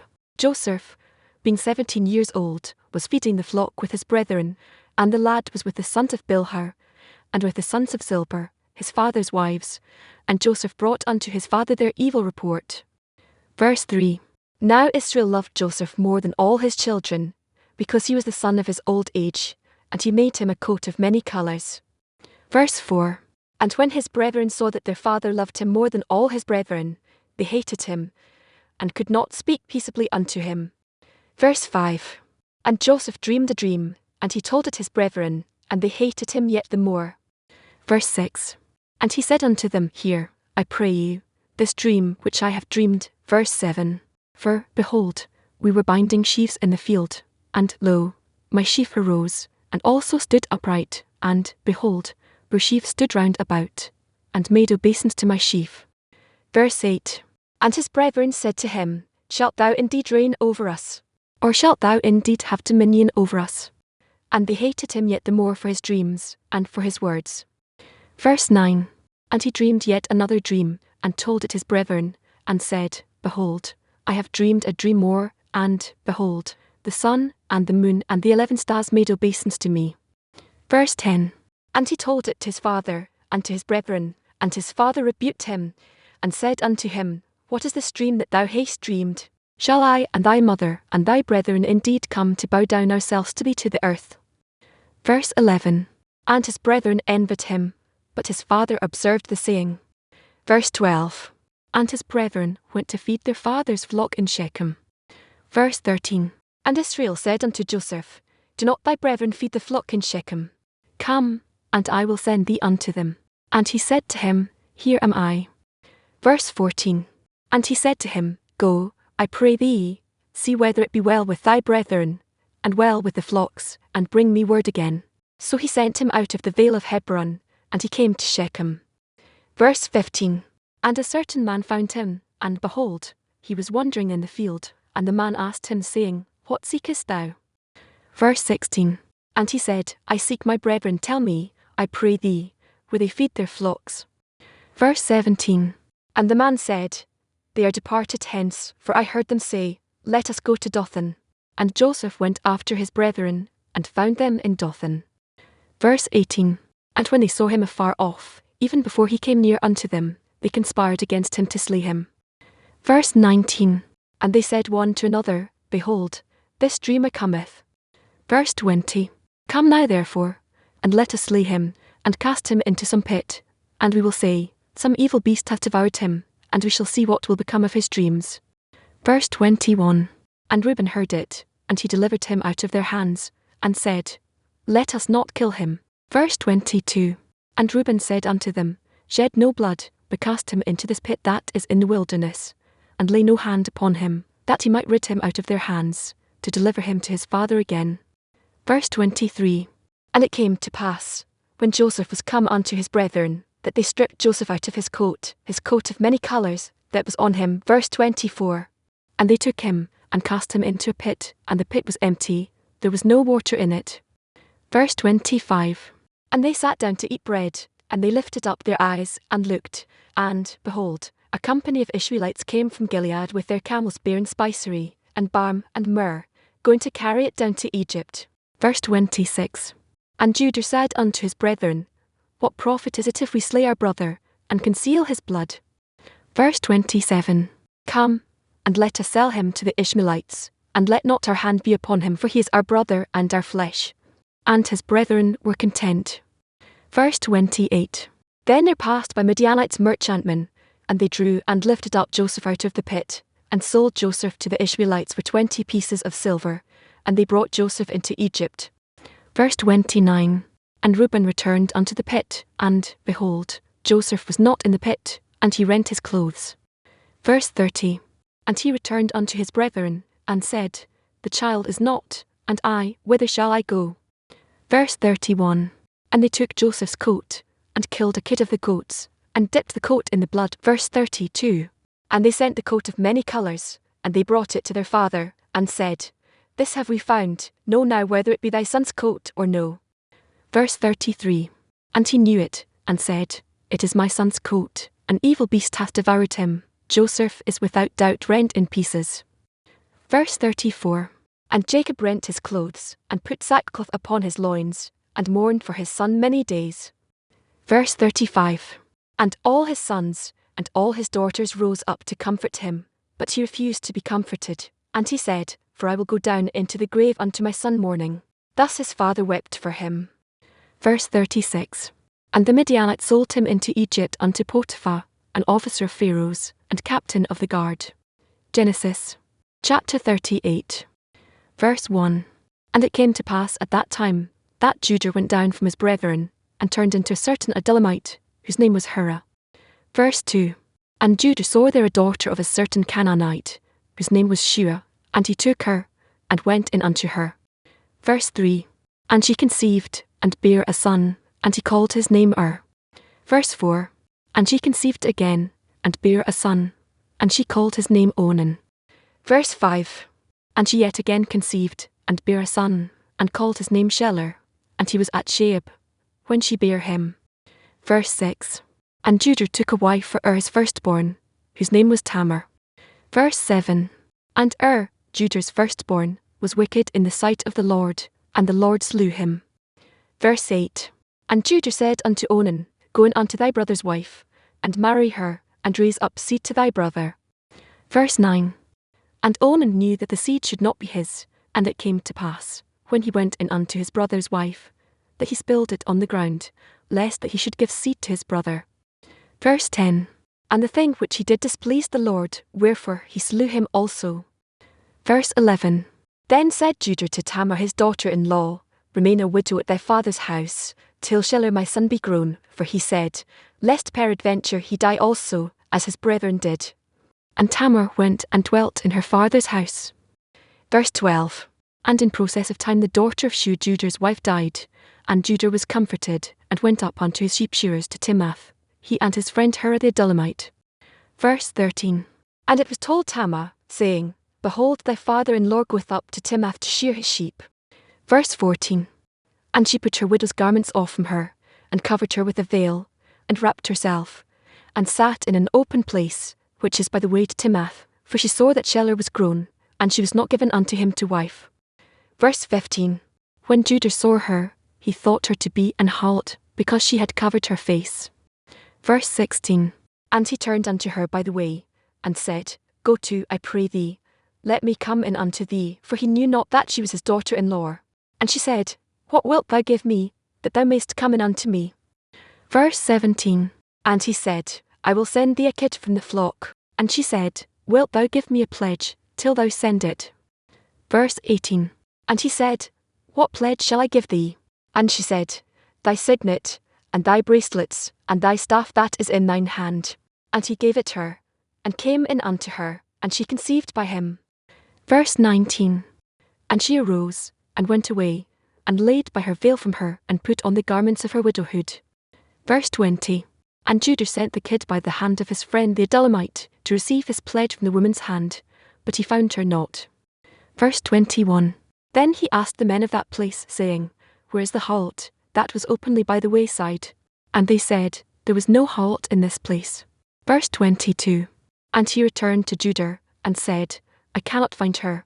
And also the men of the place said, that there was no harlot in this place. Verse 23. And Judah said, Let her take it to her, lest we be shamed. Behold, I sent this kid, and thou hast not found her. Verse 24. And it came to pass about 3 months after, that it was told Judah, saying, Tamar thy daughter-in-law hath played the harlot, and also, behold, she is with child by whoredom. And Judah said, Bring her forth, and let her be burnt. Verse 25.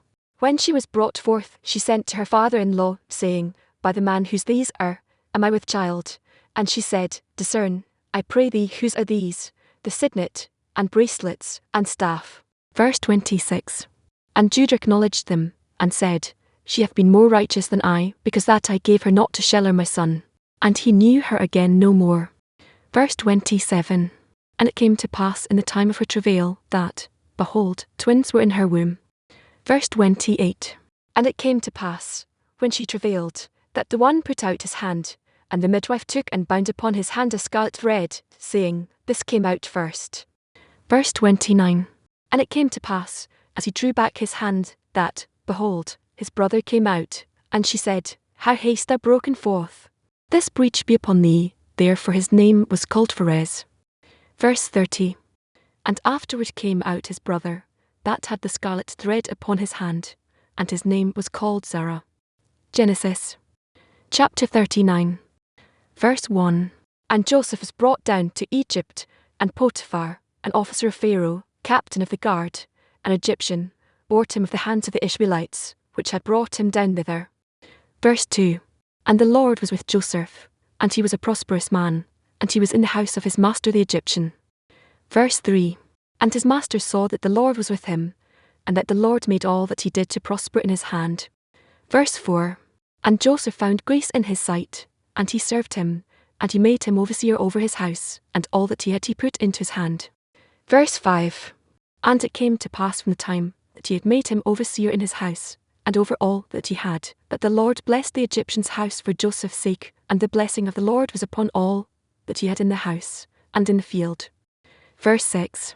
And he left all that he had in Joseph's hand, and he knew not aught he had, save the bread which he did eat. And Joseph was a goodly person, and well favoured. Verse 7.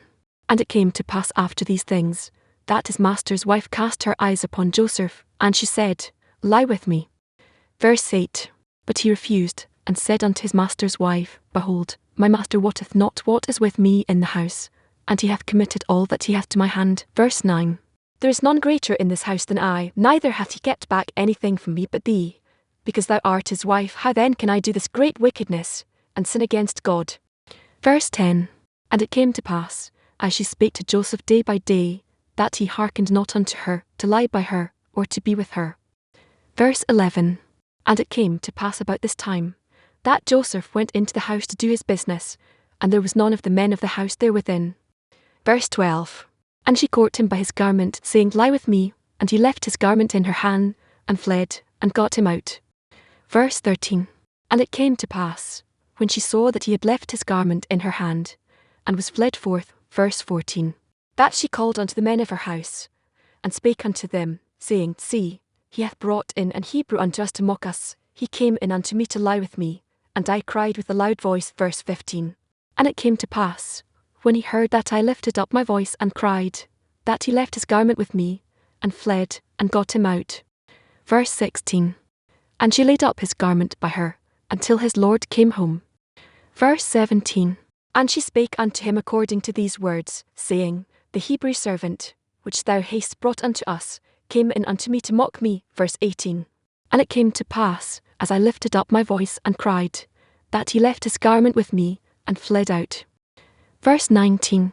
And it came to pass, when his master heard the words of his wife, which she spake unto him, saying, After this manner did thy servant to me, that his wrath was kindled. Verse 20. And Joseph's master took him, and put him into the prison, a place where the king's prisoners were bound, and he was there in the prison. Verse 21. But the Lord was with Joseph, and showed him mercy, and gave him favour in the sight of the keeper of the prison. Verse 22.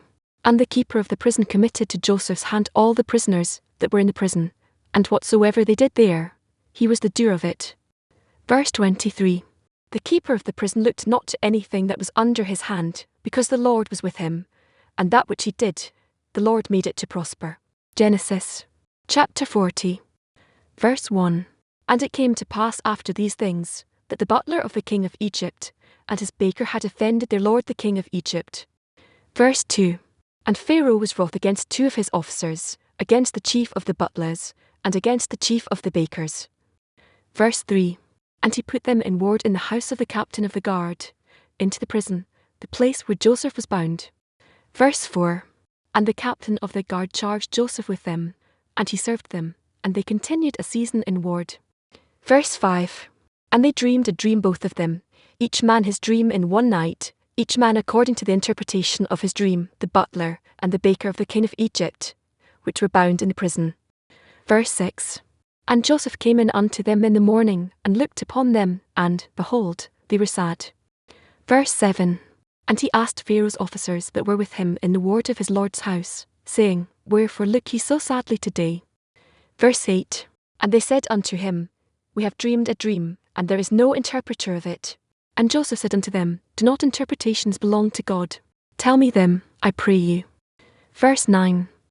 And the chief butler told his dream to Joseph, and said to him, In my dream, behold, a vine was before me. Verse 10. And in the vine were 3 branches, and it was as though it budded, and her blossoms shot forth, and the clusters thereof brought forth ripe grapes. Verse 11. And Pharaoh's cup was in my hand, and I took the grapes, and pressed them into Pharaoh's cup, and I gave the cup into Pharaoh's hand. Verse 12. And Joseph said unto him, This is the interpretation of it, the 3 branches are 3 days. Verse 13. Yet within 3 days shall Pharaoh lift up thine head, and restore thee unto thy place, and thou shalt deliver Pharaoh's cup into his hand, after the former manner when thou wast his butler. Verse 14. But think on me when it shall be well with thee, and show kindness, I pray thee, unto me, and make mention of me unto Pharaoh, and bring me out of this house. Verse 15. For indeed I was stolen away out of the land of the Hebrews, and here also have I done nothing that they should put me into the dungeon. Verse 16. When the chief baker saw that the interpretation was good, he said unto Joseph, I also was in my dream, and, behold, I had 3 white baskets on my head. Verse 17. And in the uppermost basket there was of all manner of baked meats for Pharaoh, and the birds did eat them out of the basket upon my head. Verse 18. And Joseph answered and said, This is the interpretation thereof, the 3 baskets are 3 days. Verse 19. Yet within 3 days shall Pharaoh lift up thy head from off thee, and shall hang thee on a tree, and the birds shall eat thy flesh from off thee. Verse 20. And it came to pass the 3rd day, which was Pharaoh's birthday, that he made a feast unto all his servants, and he lifted up the head of the chief butler, and of the chief baker among his servants. Verse 21. And he restored the chief butler unto his butlership again, and he gave the cup into Pharaoh's hand. Verse 22. But he hanged the chief baker, as Joseph had interpreted to them. Verse 23.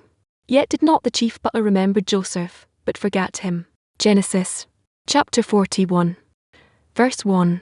And it came to pass at the end of 2 full years, that Pharaoh dreamed, and, behold, he stood by the river.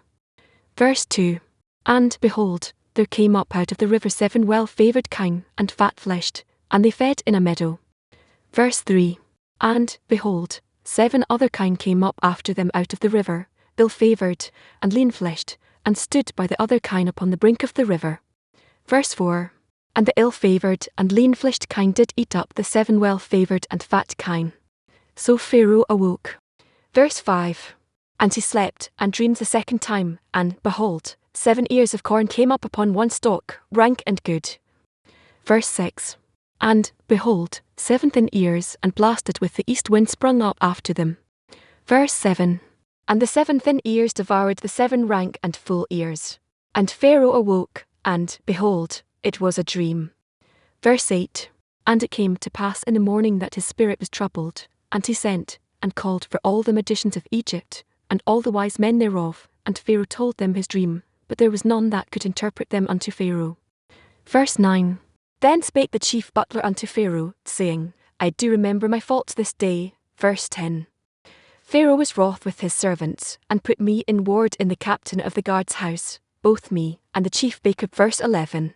And we dreamed a dream in one night, I and he, We dreamed each man according to the interpretation of his dream. Verse 12. And there was there with us a young man, a Hebrew, servant to the captain of the guard, and we told him, and he interpreted to us our dreams. To each man according to his dream he did interpret. Verse 13. And it came to pass, as he interpreted to us, so it was, me he restored unto mine office, and him he hand. Verse 14. Then Pharaoh sent and called Joseph, and they brought him hastily out of the dungeon, and he shaved himself, and changed his raiment, and came in unto Pharaoh. Verse 15. And Pharaoh said unto Joseph, I have dreamed a dream, and there is none that can interpret it, and I have heard say of thee, that thou canst understand a dream to interpret it. Verse 16. And Joseph answered Pharaoh, saying, It is not in me, God shall give Pharaoh an answer of peace. Verse 17.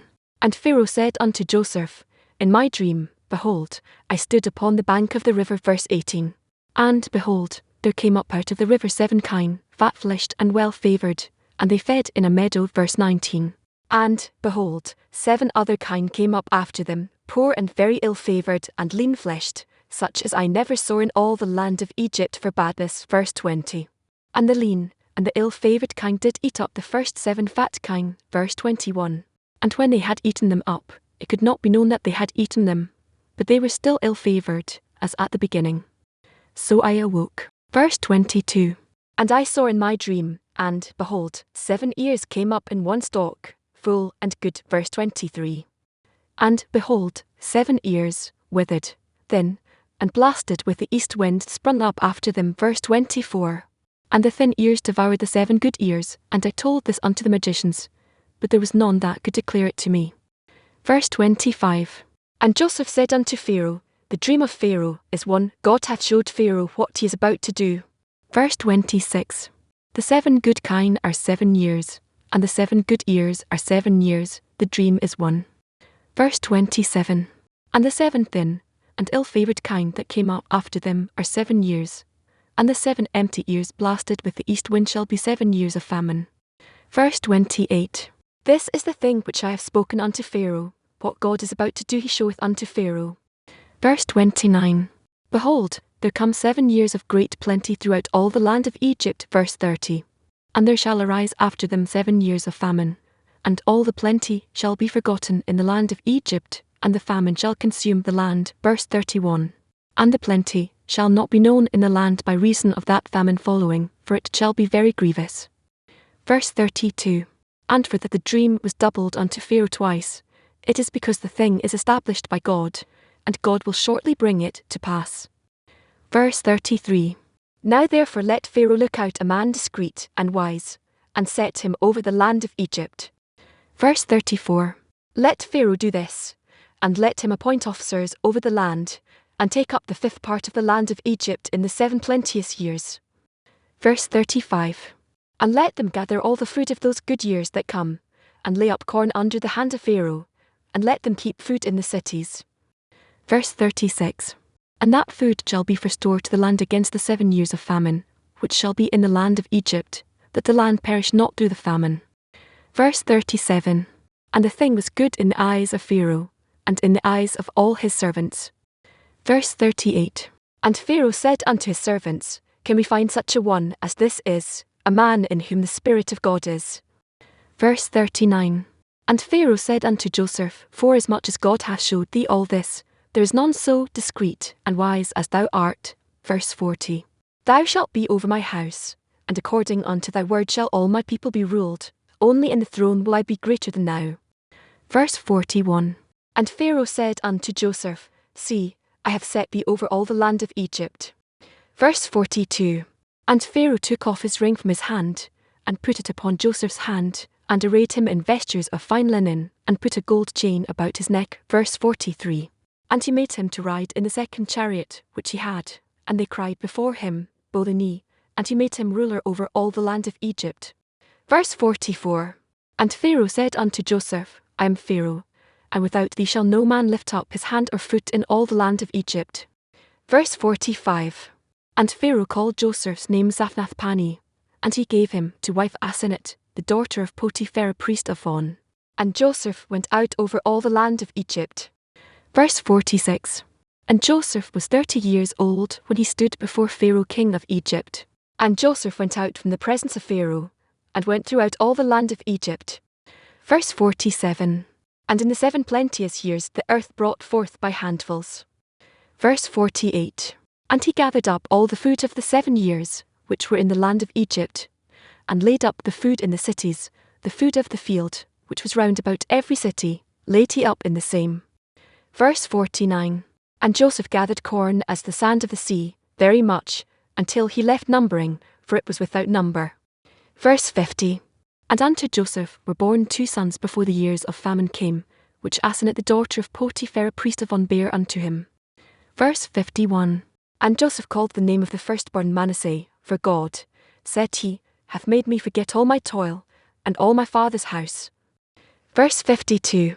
And the name of the second called he Ephraim, for God hath caused me to be fruitful in the land of my affliction.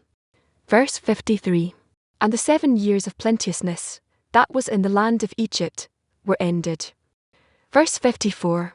And the 7 years of dearth began to come, according as Joseph had said, and the dearth was in all lands, but in all the land of Egypt there was bread. Verse 55. And when all the land of Egypt was famished, the people cried to Pharaoh for bread, and Pharaoh said unto all the Egyptians, Go unto Joseph, what he saith to you, do. Verse 56.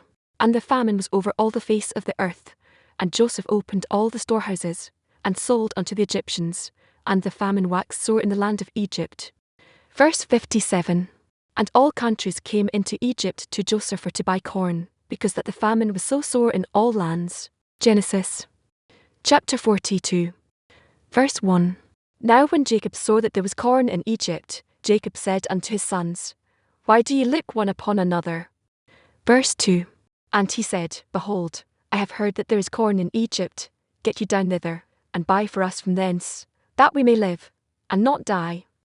Verse 3. And Joseph's 10 brethren went down to buy corn in Egypt. Verse 4. But Benjamin, Joseph's brother, Jacob sent not with his brethren, for he said, Lest peradventure mischief befall him. Verse 5. And the sons of Israel came to buy corn among those that came, for the famine was in the land of Canaan. Verse 6.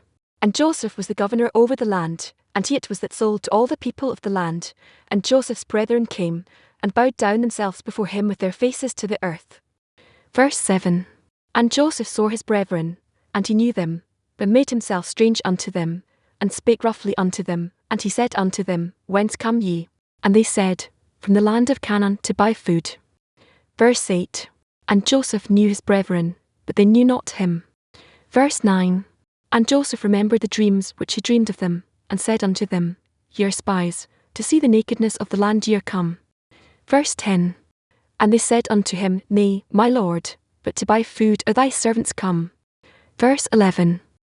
We are all one man's sons, we are true men, thy servants are no spies. Verse 12. And he said unto them, Nay, but to see the nakedness of the land ye are come. Verse 13.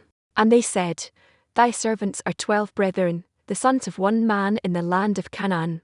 And, behold, the youngest is this day with our father, and one is not. Verse 14. And Joseph said unto them, That is it that I spake unto you, saying, Ye are spies. Verse 15.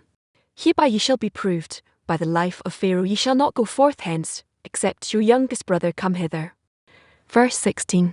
Send one of you, and let him fetch your brother, and ye shall be kept in prison, that your words may be proved, whether there be any truth in you, or else by the life of Pharaoh surely ye are spies. Verse 17. And he put them all together into ward 3 days. Verse 18. And Joseph said unto them the 3rd day, This do, and live, for I fear God. Verse 19. If ye be true men, let one of your brethren be bound in the house of your prison. Go ye, carry corn for the famine of your houses. Verse 20. But bring your youngest brother unto me, so shall your words be verified, and ye shall not die. And they did so. Verse 21. And they said one to another, We are verily guilty concerning our brother, in that we saw the anguish of his soul, when he besought us, and we would not hear, therefore is this distress come upon us. Verse 22. And Reuben answered them, saying, Spake I not unto you, saying, Do not sin against the child? And ye would not hear, Therefore, behold, also his blood is required. Verse 23. And they knew not that Joseph understood them, for he spake unto them by an interpreter. Verse 24. And he turned himself about from them, and wept, and returned to them again, and communed with them, and took from them Simon, and bound him before their eyes. Verse 25. Then Joseph commanded to fill their sacks with corn, and to restore every man's money into his sack, and to give them provision for the way, and thus did he unto them. Verse 26. And they laded their asses with the corn, and departed thence. Verse 27.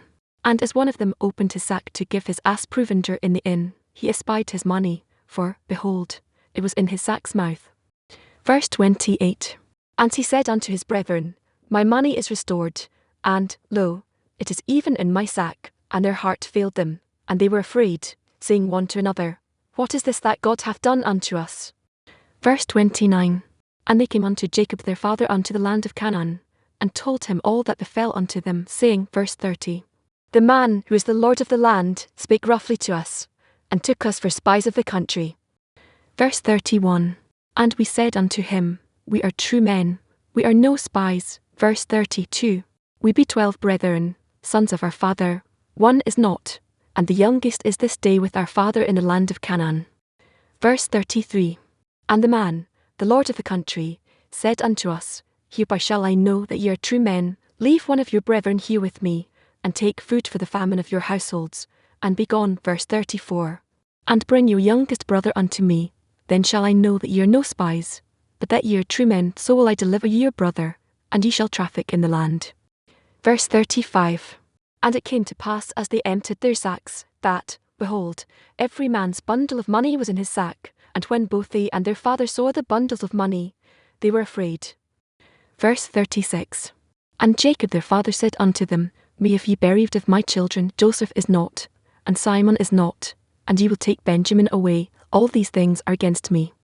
Verse 37. And Reuben spake unto his father, saying, Slay my 2 sons, if I bring him not to thee, deliver him into my hand, and I will bring him to thee again. Verse 38. And he said, My son shall not go down with you, for his brother is dead, and he is left alone. If mischief befall him by the way in the which ye go, then shall ye bring down my grey hairs with sorrow to the grave. Genesis chapter 43. Verse 1. And the famine was sore in the land. Verse 2. And it came to pass, when they had eaten up the corn which they had brought out of Egypt, their father said unto them, Go again, buy us a little food. Verse 3. And Judah spake unto him, saying, The man did solemnly protest unto us, saying, Ye shall not see my face, except your brother be with you. Verse 4. If thou wilt send our brother with us, we will go down and buy thee food. Verse 5. But if thou wilt not send him, we will not go down, for the man said unto us, Ye shall not see my face, except your brother be with you. Verse 6. And Israel said, Wherefore dealt ye so ill with me, as to tell the man whether ye had yet a brother? Verse 7. And they said, The man asked us straitly of our state, and of our kindred, saying, Is your father yet alive? Have ye another brother? And we told him according to the tenor of these words, could we certainly know that he would say, Bring your brother down. Verse 8. And Judah said unto Israel his father, Send the lad with me, and we will arise and go, that we may live, and not die, both we, and thou, and also our little ones. Verse 9. I will be surety for him with my hand shalt thou require him, if I bring him not unto thee, and set him before thee, then let me bear the blame for ever. Verse 10. For except we had lingered, surely now we had returned the second time. Verse 11. And their father Israel said unto them, If it must be so now, do this, take of the best fruits in the land in your vessels, and carry down the manna present, a little balm, and a little honey, spices, and myrrh, nuts, and almonds. Verse 12. And take double money in your hand, and the money that was brought again in the mouth of your sacks, carry it again in your hand, peradventure it was an oversight. Verse 13. Take also your brother, and arise, go again unto the man. Verse 14. And God Almighty give you mercy before the man, that he may send away your other brother, and Benjamin. If I be bereaved of my children, I am bereaved. Verse 15.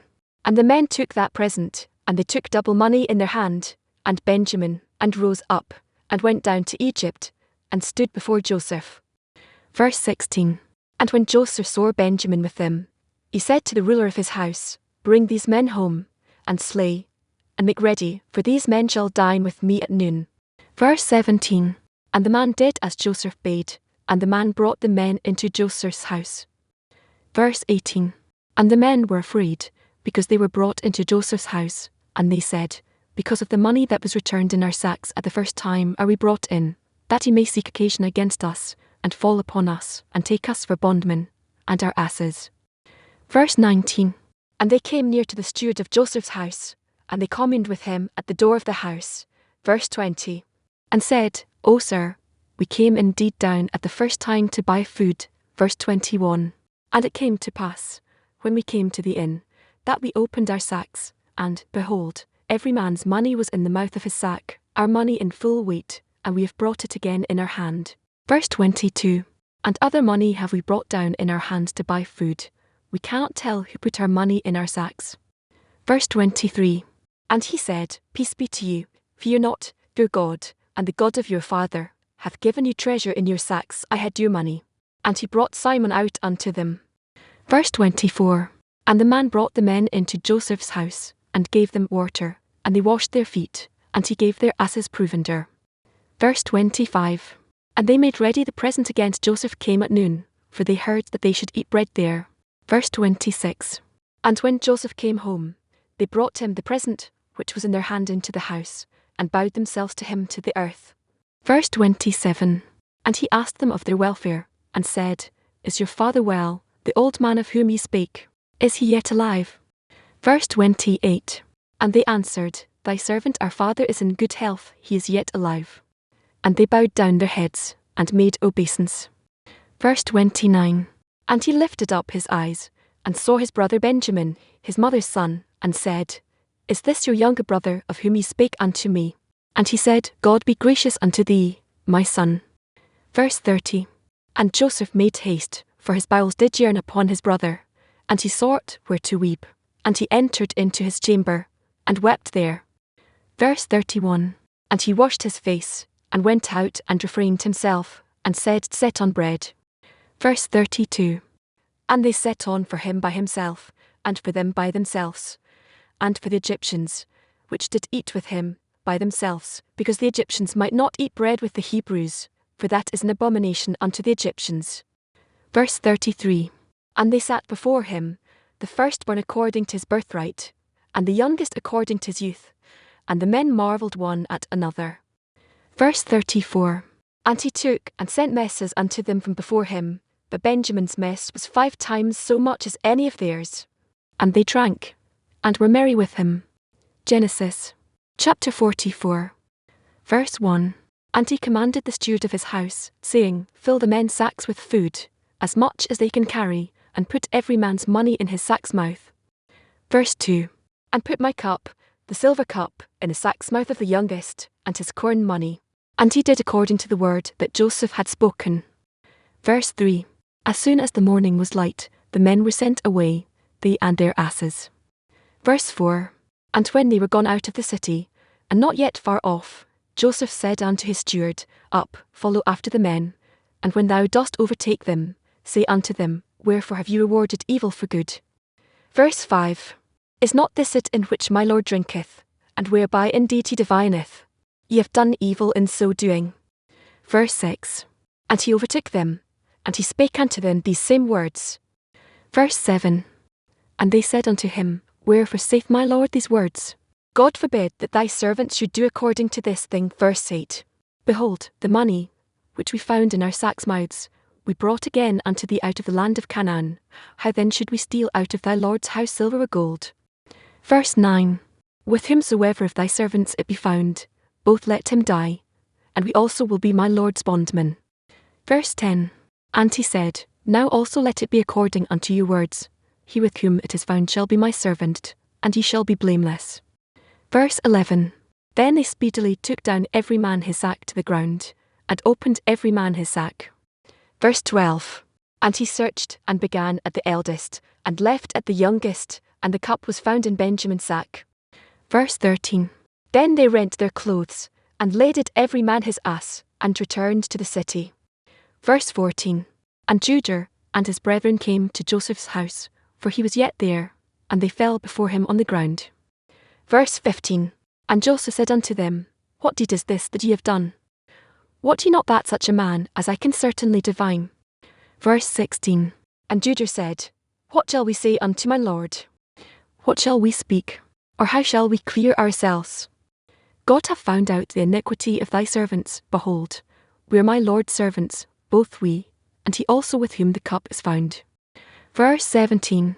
And he said, God forbid that I should do so, but the man in whose hand the cup is found, he shall be my servant, and as for you, get you up in peace unto your father. Verse 18. Then Judah came near unto him, and said, O my lord, let thy servant, I pray thee, speak a word in my lord's ears, and let not thine anger burn against thy servant, for thou art even as Pharaoh. Verse 19. My lord asked his servants, saying, Have ye a father, or brother? Verse 20. And we said unto my lord, We have a father, an old man, and a child of his old age, a little one, and his brother is dead, and he alone is left of his mother, and his father loveth him. Verse 21. And thou saidst unto thy servants, Bring him down unto me, that I may set mine eyes upon him. Verse 22. And we said unto my lord, The lad cannot leave his father, for if he should leave his father would die. Verse 23. And thou saidst unto thy servants, Except your youngest brother come down with you, ye shall see my face no more. Verse 24. And it came to pass when we came up unto thy servant my father, we told him the words of my lord. Verse 25. And our father said, Go again, and buy us a little food. Verse 26. And we said, We cannot go down, if our youngest brother be with us, then will we go down, for we may not see the man's face, except our youngest brother be with us. Verse 27. And thy servant my father said unto us, He know that my wife bare me 2 sons. Verse 28.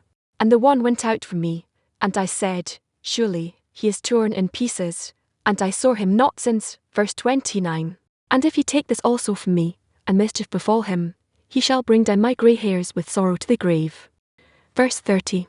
Now therefore when I come to thy servant my father, and the lad be not with us, seeing that his life is bound up in the lad's life. Verse 31.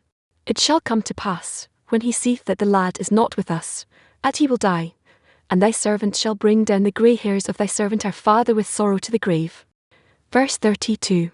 For thy servant became surety for the lad unto my father, saying, If I bring him not unto thee, then I shall bear the blame to my father for ever. Verse 33.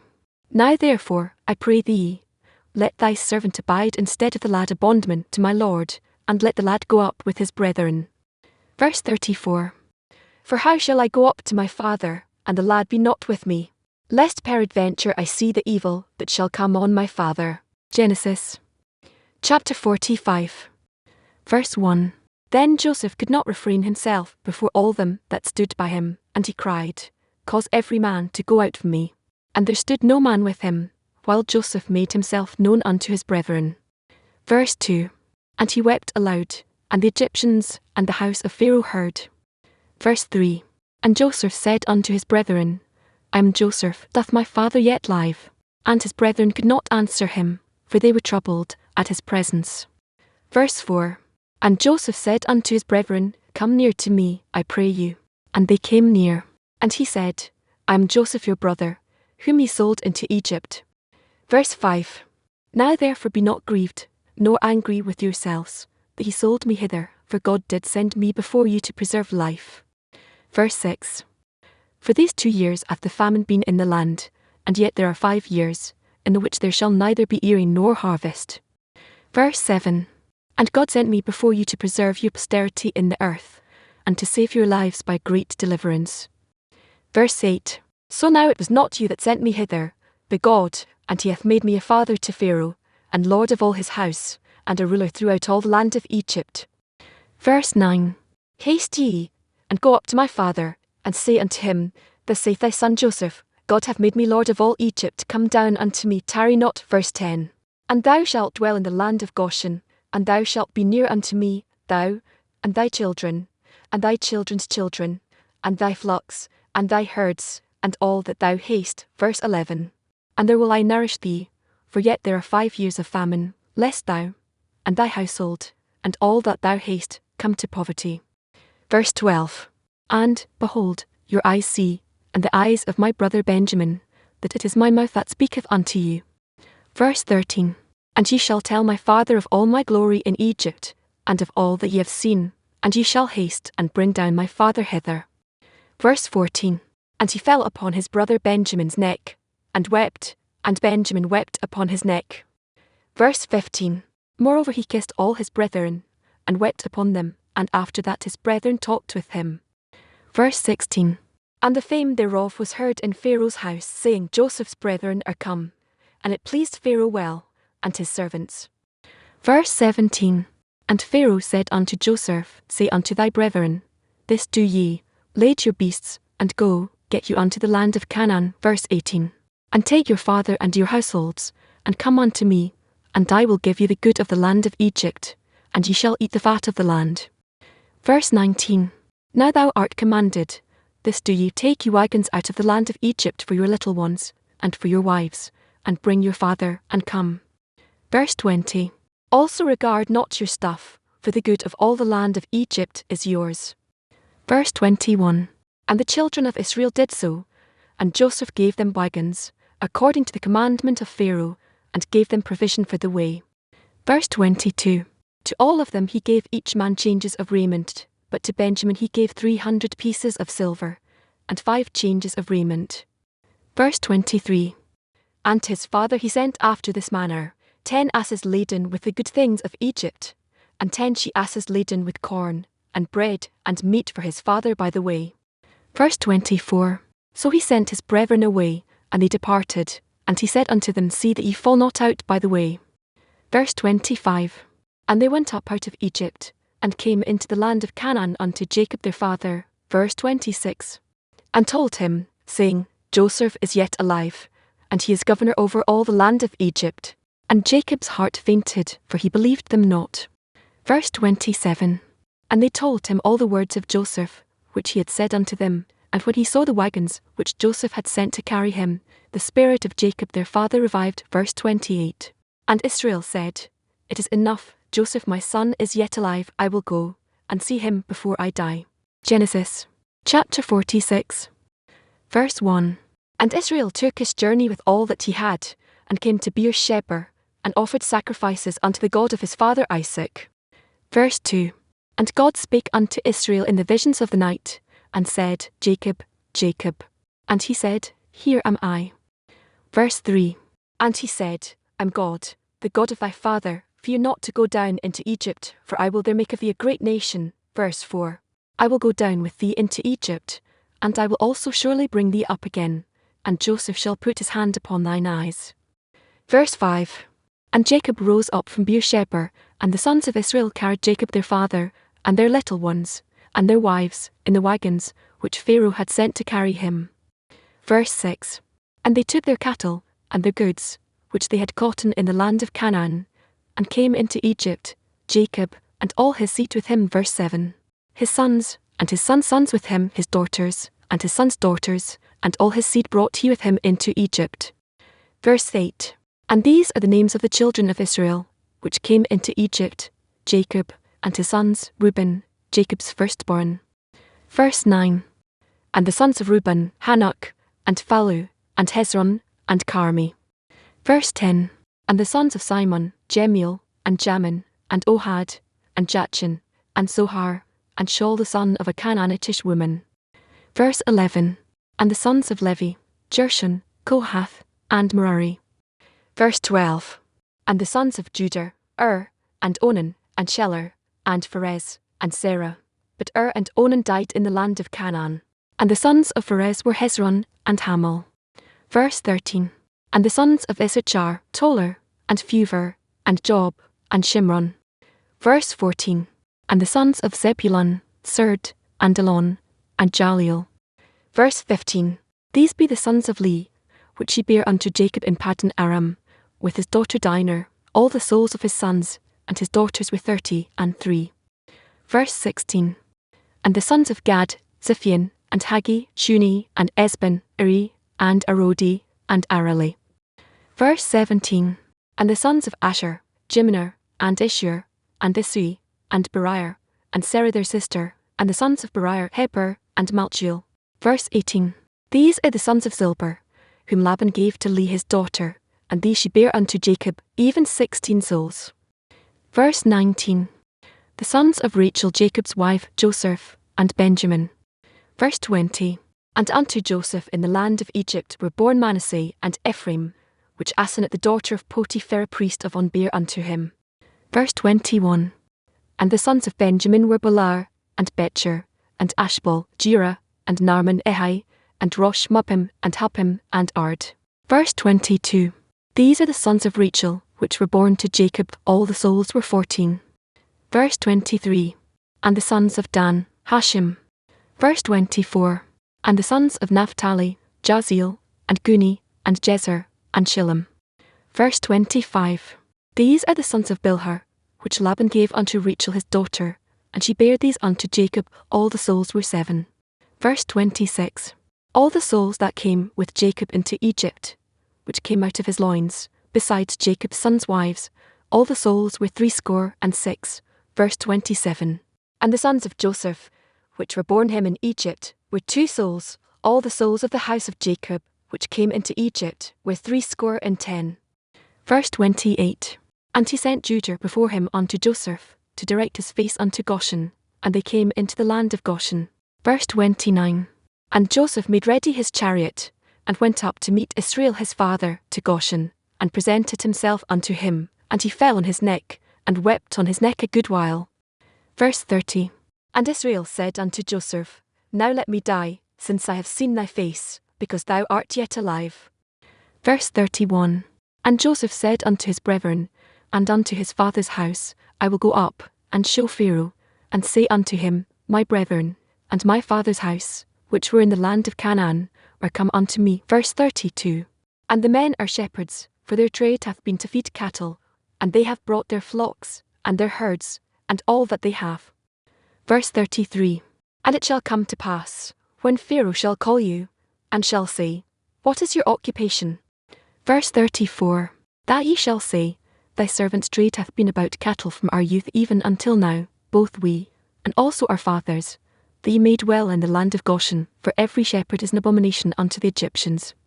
Genesis chapter 47. Verse 1. Then Joseph came and told Pharaoh, and said, My father and my brethren, and their flocks, and their herds, and all that they have, are come out of the land of Canaan, and, behold, they are in the land of Goshen. Verse 2. And he took some of his brethren, even 5 men, and presented them unto Pharaoh.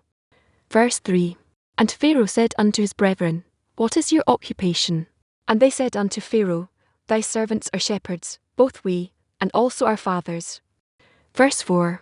They said moreover unto Pharaoh, For to sojourn in the land are we come, for thy servants have no pasture for their flocks, for the famine is sore in the land of Canaan. Now therefore, we pray thee, let thy servants dwell in the land of Goshen. Verse 5. And Pharaoh spake unto Joseph, saying, Thy father and thy brethren are come unto thee. Verse 6. The land of Egypt is before thee, in the best of the land make thy father and brethren to dwell, in the land of Goshen let them dwell, and if thou knowest any men of activity among them, then make them rulers over my cattle. Verse 7. And Joseph brought in Jacob his father, and set him before Pharaoh, and Jacob blessed Pharaoh. Verse 8. And Pharaoh said unto Jacob, How old art thou? Verse 9. And Jacob said unto Pharaoh, The days of the years of my pilgrimage are 130 years, few, and evil have the days of the years of my life been, and have not attained unto the days of the years of the life of my fathers in the days of their pilgrimage. Verse 10. And Jacob blessed Pharaoh, and went out from before Pharaoh. Verse 11. And Joseph placed his father and his brethren, and gave them a possession in the land of Egypt, in the best of the land, in the land of Ramesses, as Pharaoh had commanded. Verse 12. And Joseph nourished his father, and his brethren, and all his father's household, with bread, according to their families. Verse 13. And there was no bread in all the land, for the famine was very sore, so that the land of Egypt and all the land of Canaan fainted by reason of the famine. Verse 14. And Joseph gathered up all the money that was found in the land of Egypt and in the land of Canaan, for the corn which they bought, and Joseph brought the money into Pharaoh's house. Verse 15. And when money failed in the land of Egypt and in the land of Canaan, all the Egyptians came unto Joseph, and said, Give us bread, for why should we die in thy presence? For the money faileth. Verse 16. And Joseph said, Give your cattle, and I will give you for your cattle, if money fail. Verse 17.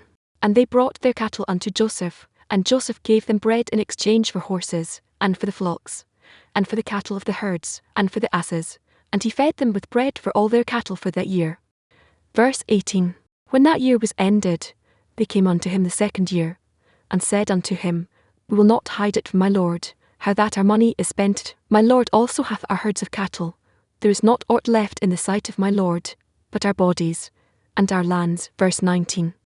Wherefore shall we die before thine eyes, both we and our land? Buy us and our land for bread, and we and our land will be servants unto Pharaoh, and give us seed, that we may live, and not die, that the land be not desolate. Verse 20.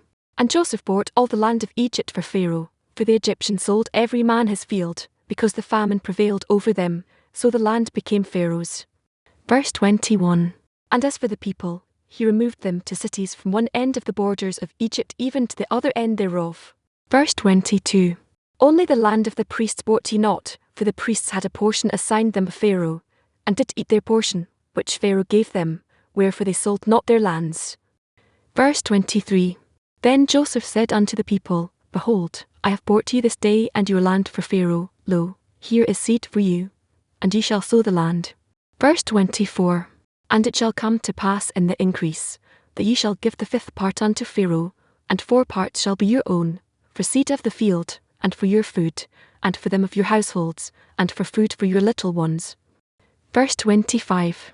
And they said, Thou hast saved our lives, let us find grace in the sight of my lord, and we will be Pharaoh's servants. Verse 26.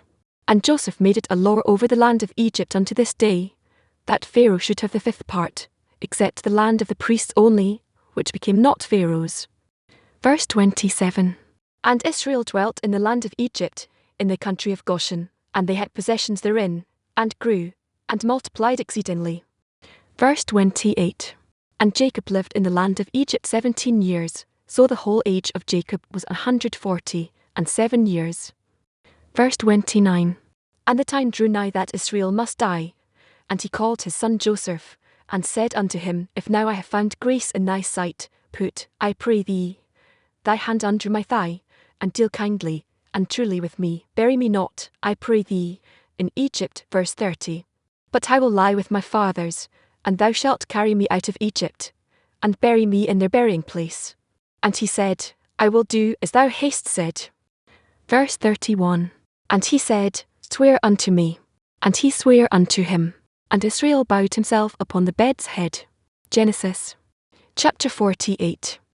Verse 1. And it came to pass after these things, that one told Joseph, Behold, thy father is sick, and he took with him his 2 sons, Manasseh and Ephraim. Verse 2. And one told Jacob, and said, Behold, thy son Joseph cometh unto thee, and Israel strengthened himself, and sat upon the bed. Verse 3. And Jacob said unto Joseph, God Almighty appeared unto me at Luz in the land of Canaan, and blessed me. Verse 4. And said unto me, Behold, I will make thee fruitful, and multiply thee, and I will make of thee a multitude of people, and will give this land to thy seed after thee for an everlasting possession. Verse 5.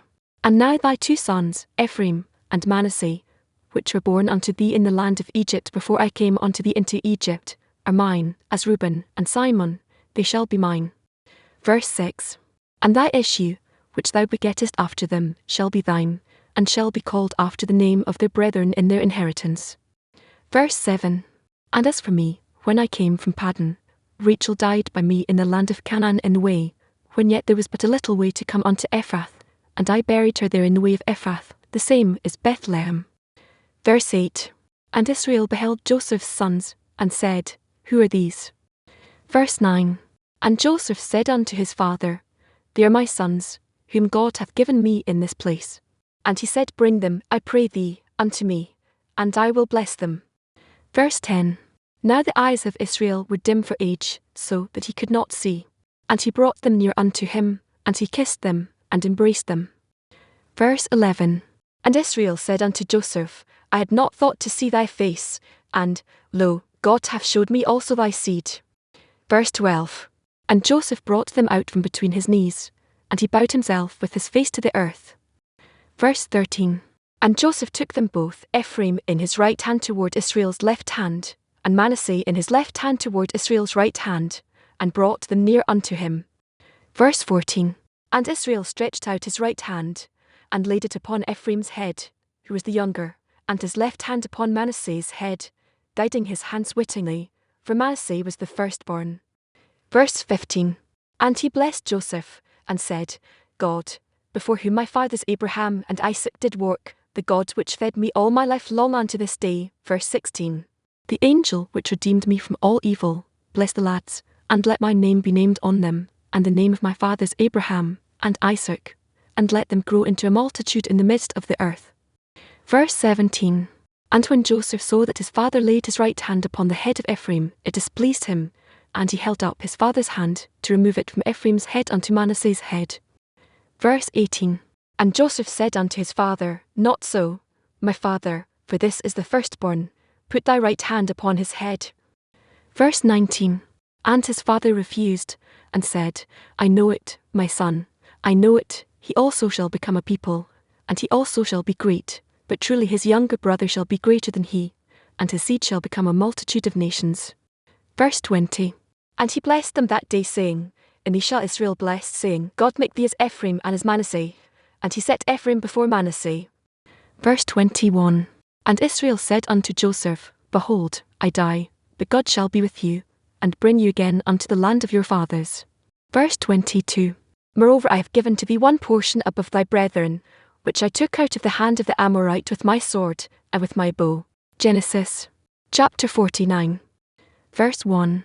And Jacob called unto his sons, and said, Gather yourselves together, that I may tell you that which shall befall you in the last days. Verse 2. Gather yourselves together, and hear, ye sons of Jacob, and hearken unto Israel your father. Verse 3. Reuben, thou art my firstborn, my might, and the beginning of my strength, the excellency of dignity, and the excellency of power. Verse 4.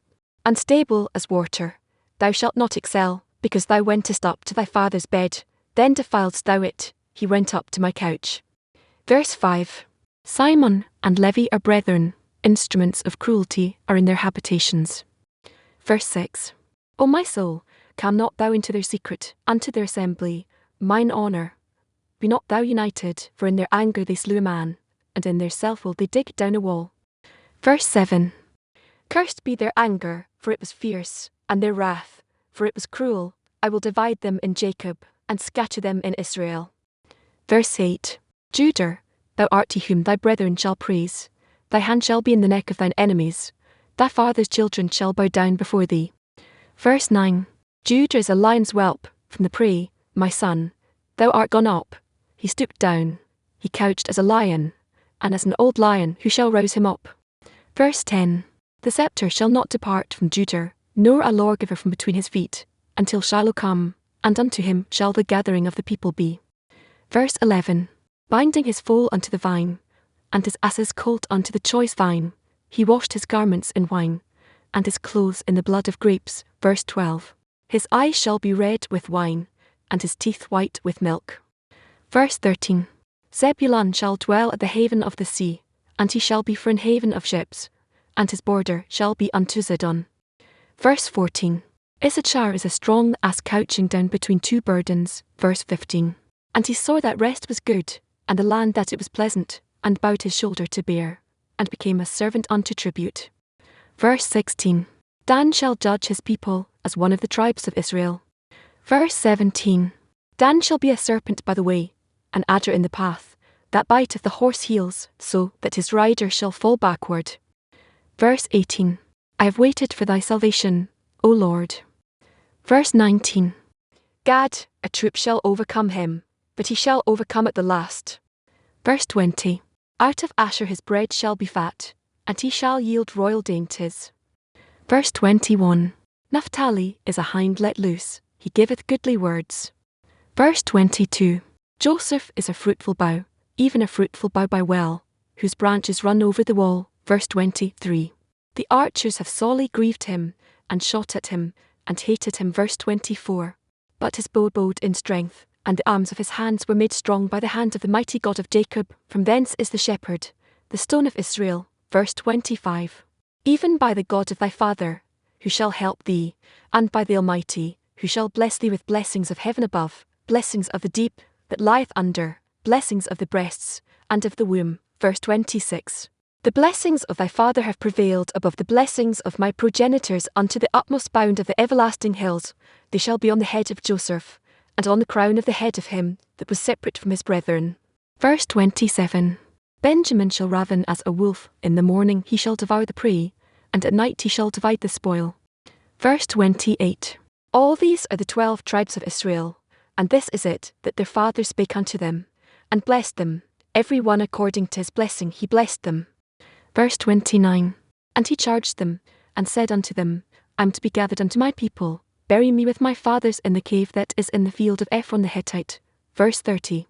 In the cave that is in the field of Machpelah, which is before Mamre, in the land of Canaan, which Abraham bought with the field of Ephron the Hittite for a possession of a burying place. Verse 31. There they buried Abraham, and Sarah his wife, there they buried Isaac and Rebekah his wife, and there I buried Leah. Verse 32. The purchase of the field and of the cave that is therein was from the children of Heth. Verse 33. And when Jacob had made an end of commanding his sons, he gathered up his feet into the bed, and yielded up the ghost, and was gathered unto his people. Genesis chapter 50.